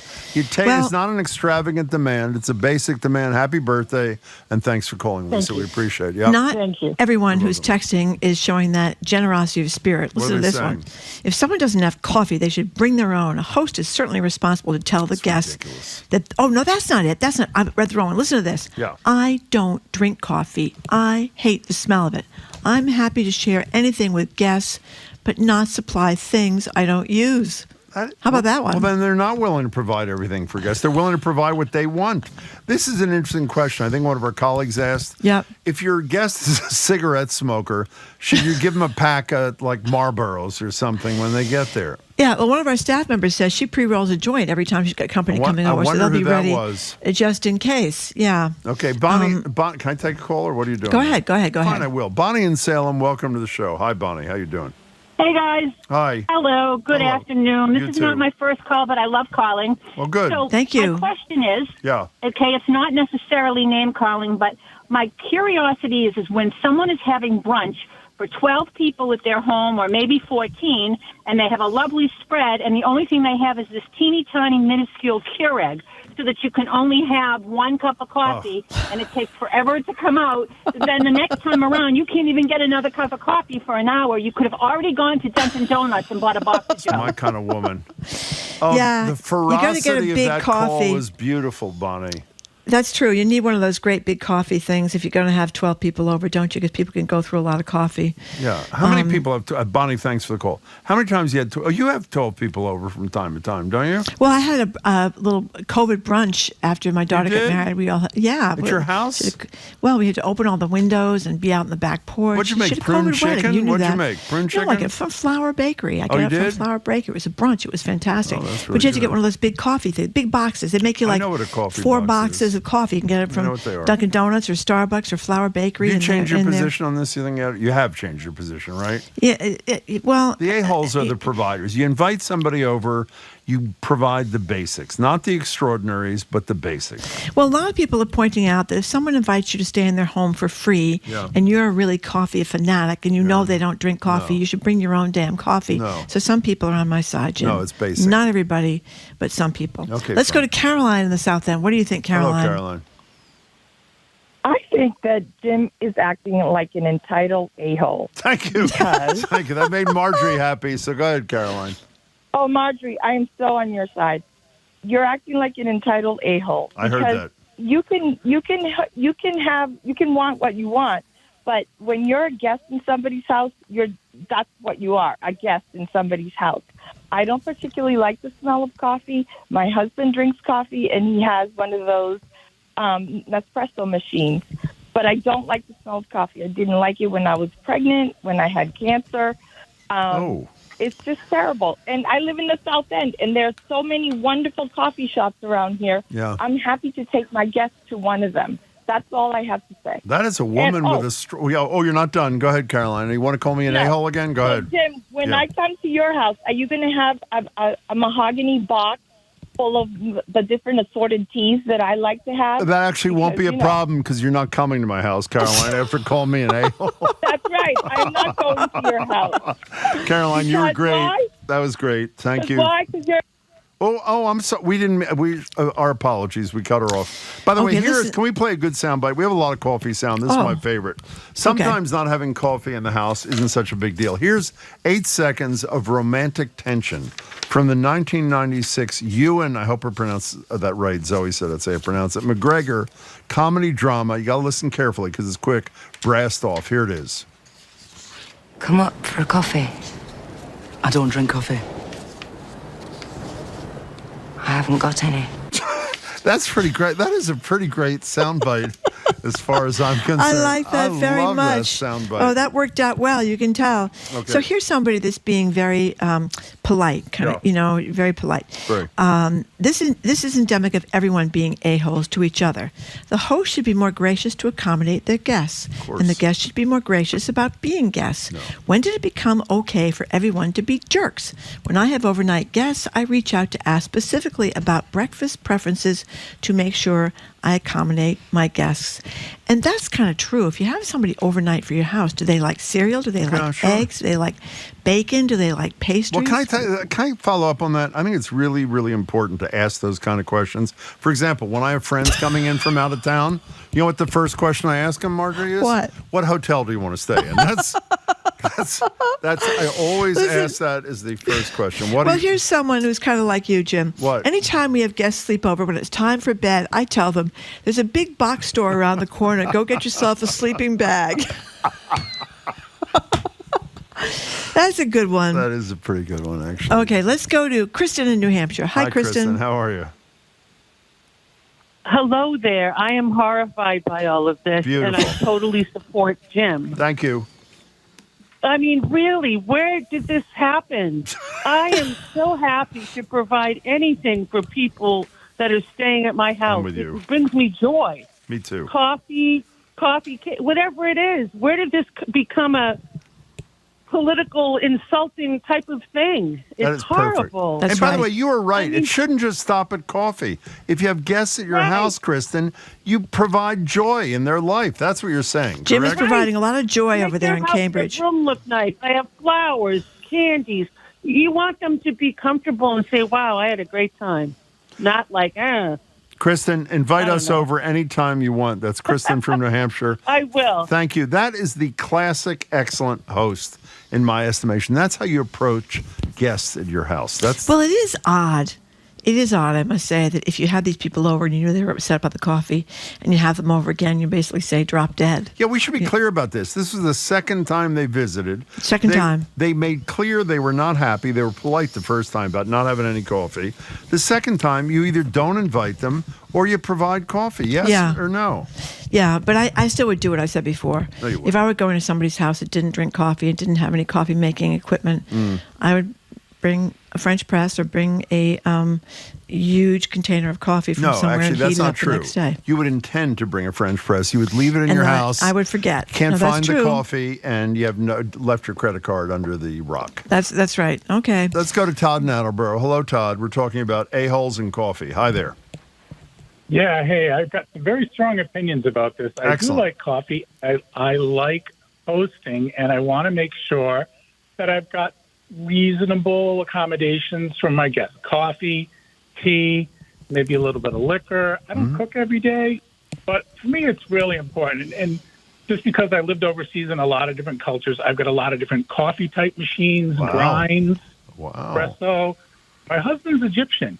He will make Egyptian coffee when we have guests, or Middle Eastern coffee. So we've got a wide variety. And for me, like I said, hosting or inviting people over is an art, whether it's overnight or a dinner party. And I just feel like it's a good thing to do with people. And I get, they'll come back.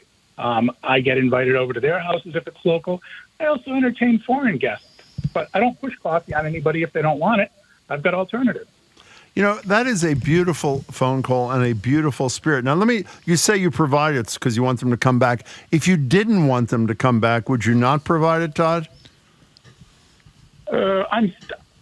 No, I wouldn't not provide it. Because you're a good person. I wouldn't want to make anybody feel welcome unless they wore a MAGA hat. You are...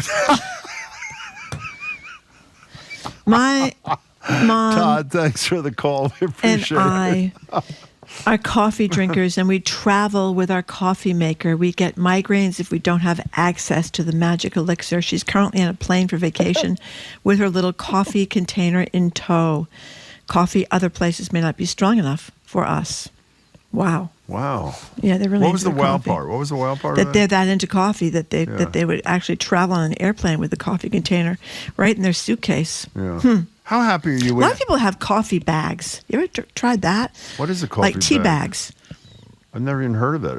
Apparently they're out. Was that instant coffee in a bag? I guess so. Yeah. Do you want to opine on instant coffee, or you don't? Definitely the host of the A-holes. That's silly. Okay, did they let you use the bathroom, or do you have to go across the street to the service station? That is. Why didn't I think of that? That is perfect, John. Thank you for that. We have time for one more quick one. Carol in the car. Hi. Hi. Can you hear me? Okay. Perfectly. Thanks. All right. Great. Not only. Okay. I'm on your side with this one, Jim. Thank definitely. you. I will tell you. First of all, I always have coffee in my house, so you're welcome. And if I go to a person's house, not only am I a guest overnight, I expect that coffee to be brought to me while I'm still in bed. Thank you very much. I am keep going. That's beautiful. Go ahead. Okay, there's more. So I worked on ships. I sang on ships for a long time. Yep, I have. That's great. It was great. 26 trips. Anyway, the deal was I could always bring a friend with me. But the deal was with the friend, bring me friggin' coffee in the morning or you're off the ship. And that's how it worked. And I always got my coffee in the morning. Absolutely. You know how to live, Carol. That was a perfect call to end this. Thank you very, very much. Now, Jared, as we know, hosts a lot of gatherings. I've never been invited to one, as we've discussed many a time. But if I had been invited, which I have not, I don't know if I've said that, let's say to stay over at your house, and you knew I liked anything, whatever it was, but it's not something that was on your list of great loves, would you provide it for me as the host that you should be? Yes or no? Yes, absolutely. Exactly. Whatever it is, right? At least coffee. Yeah. Okay. But you have to find out everything. You have to find out the breakfast things people like. You take care of the basics, and then you figure out all the other stuff, the dinner and stuff. But no, you have to do that. Marjorie, did you disagree on this? Yes, she did. For a while, she changed her. Yes, well, you did. You changed your position in the middle of. I thought that if you visit someone once and they didn't have any coffee, and you were really into coffee, and you were visiting them again, you might bring along a little French press to make your own. Your own French press. I mean, that's ridiculous. And then you give them a 1-star Yelp review. Is that what you do? That's right. But I probably was wrong. It probably up to the host, because I do that myself. What do you like for breakfast? That's a big deal. Yeah. Some people have oatmeal. Some people have cereal. Some people have eggs and bacon. Well, I don't think some you need people to go through the whole list of what they have.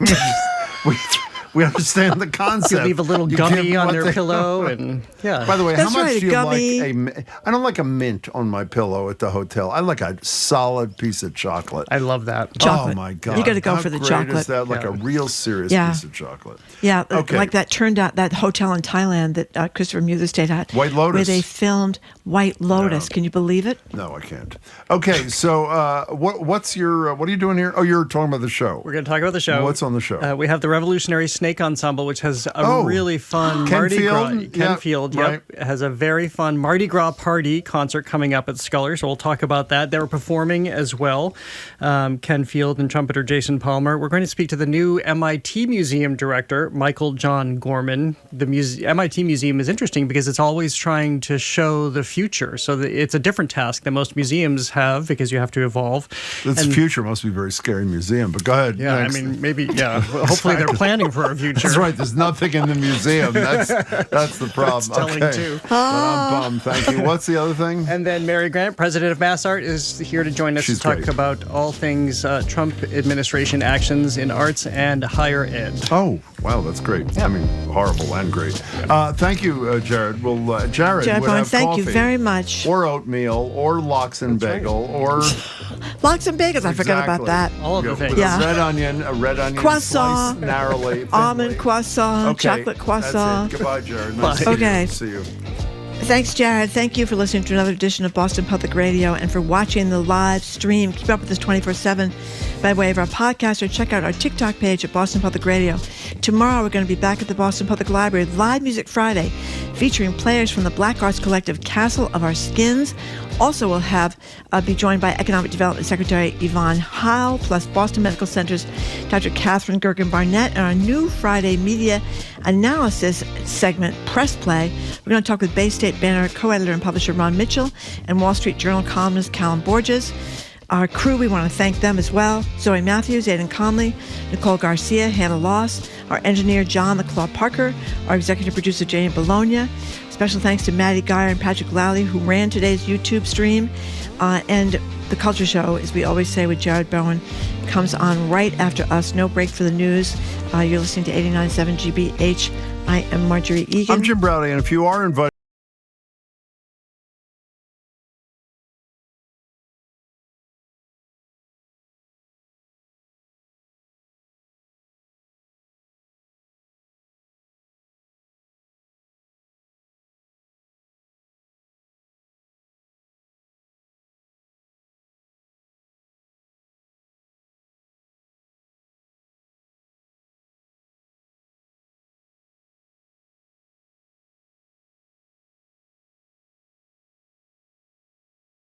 Trending.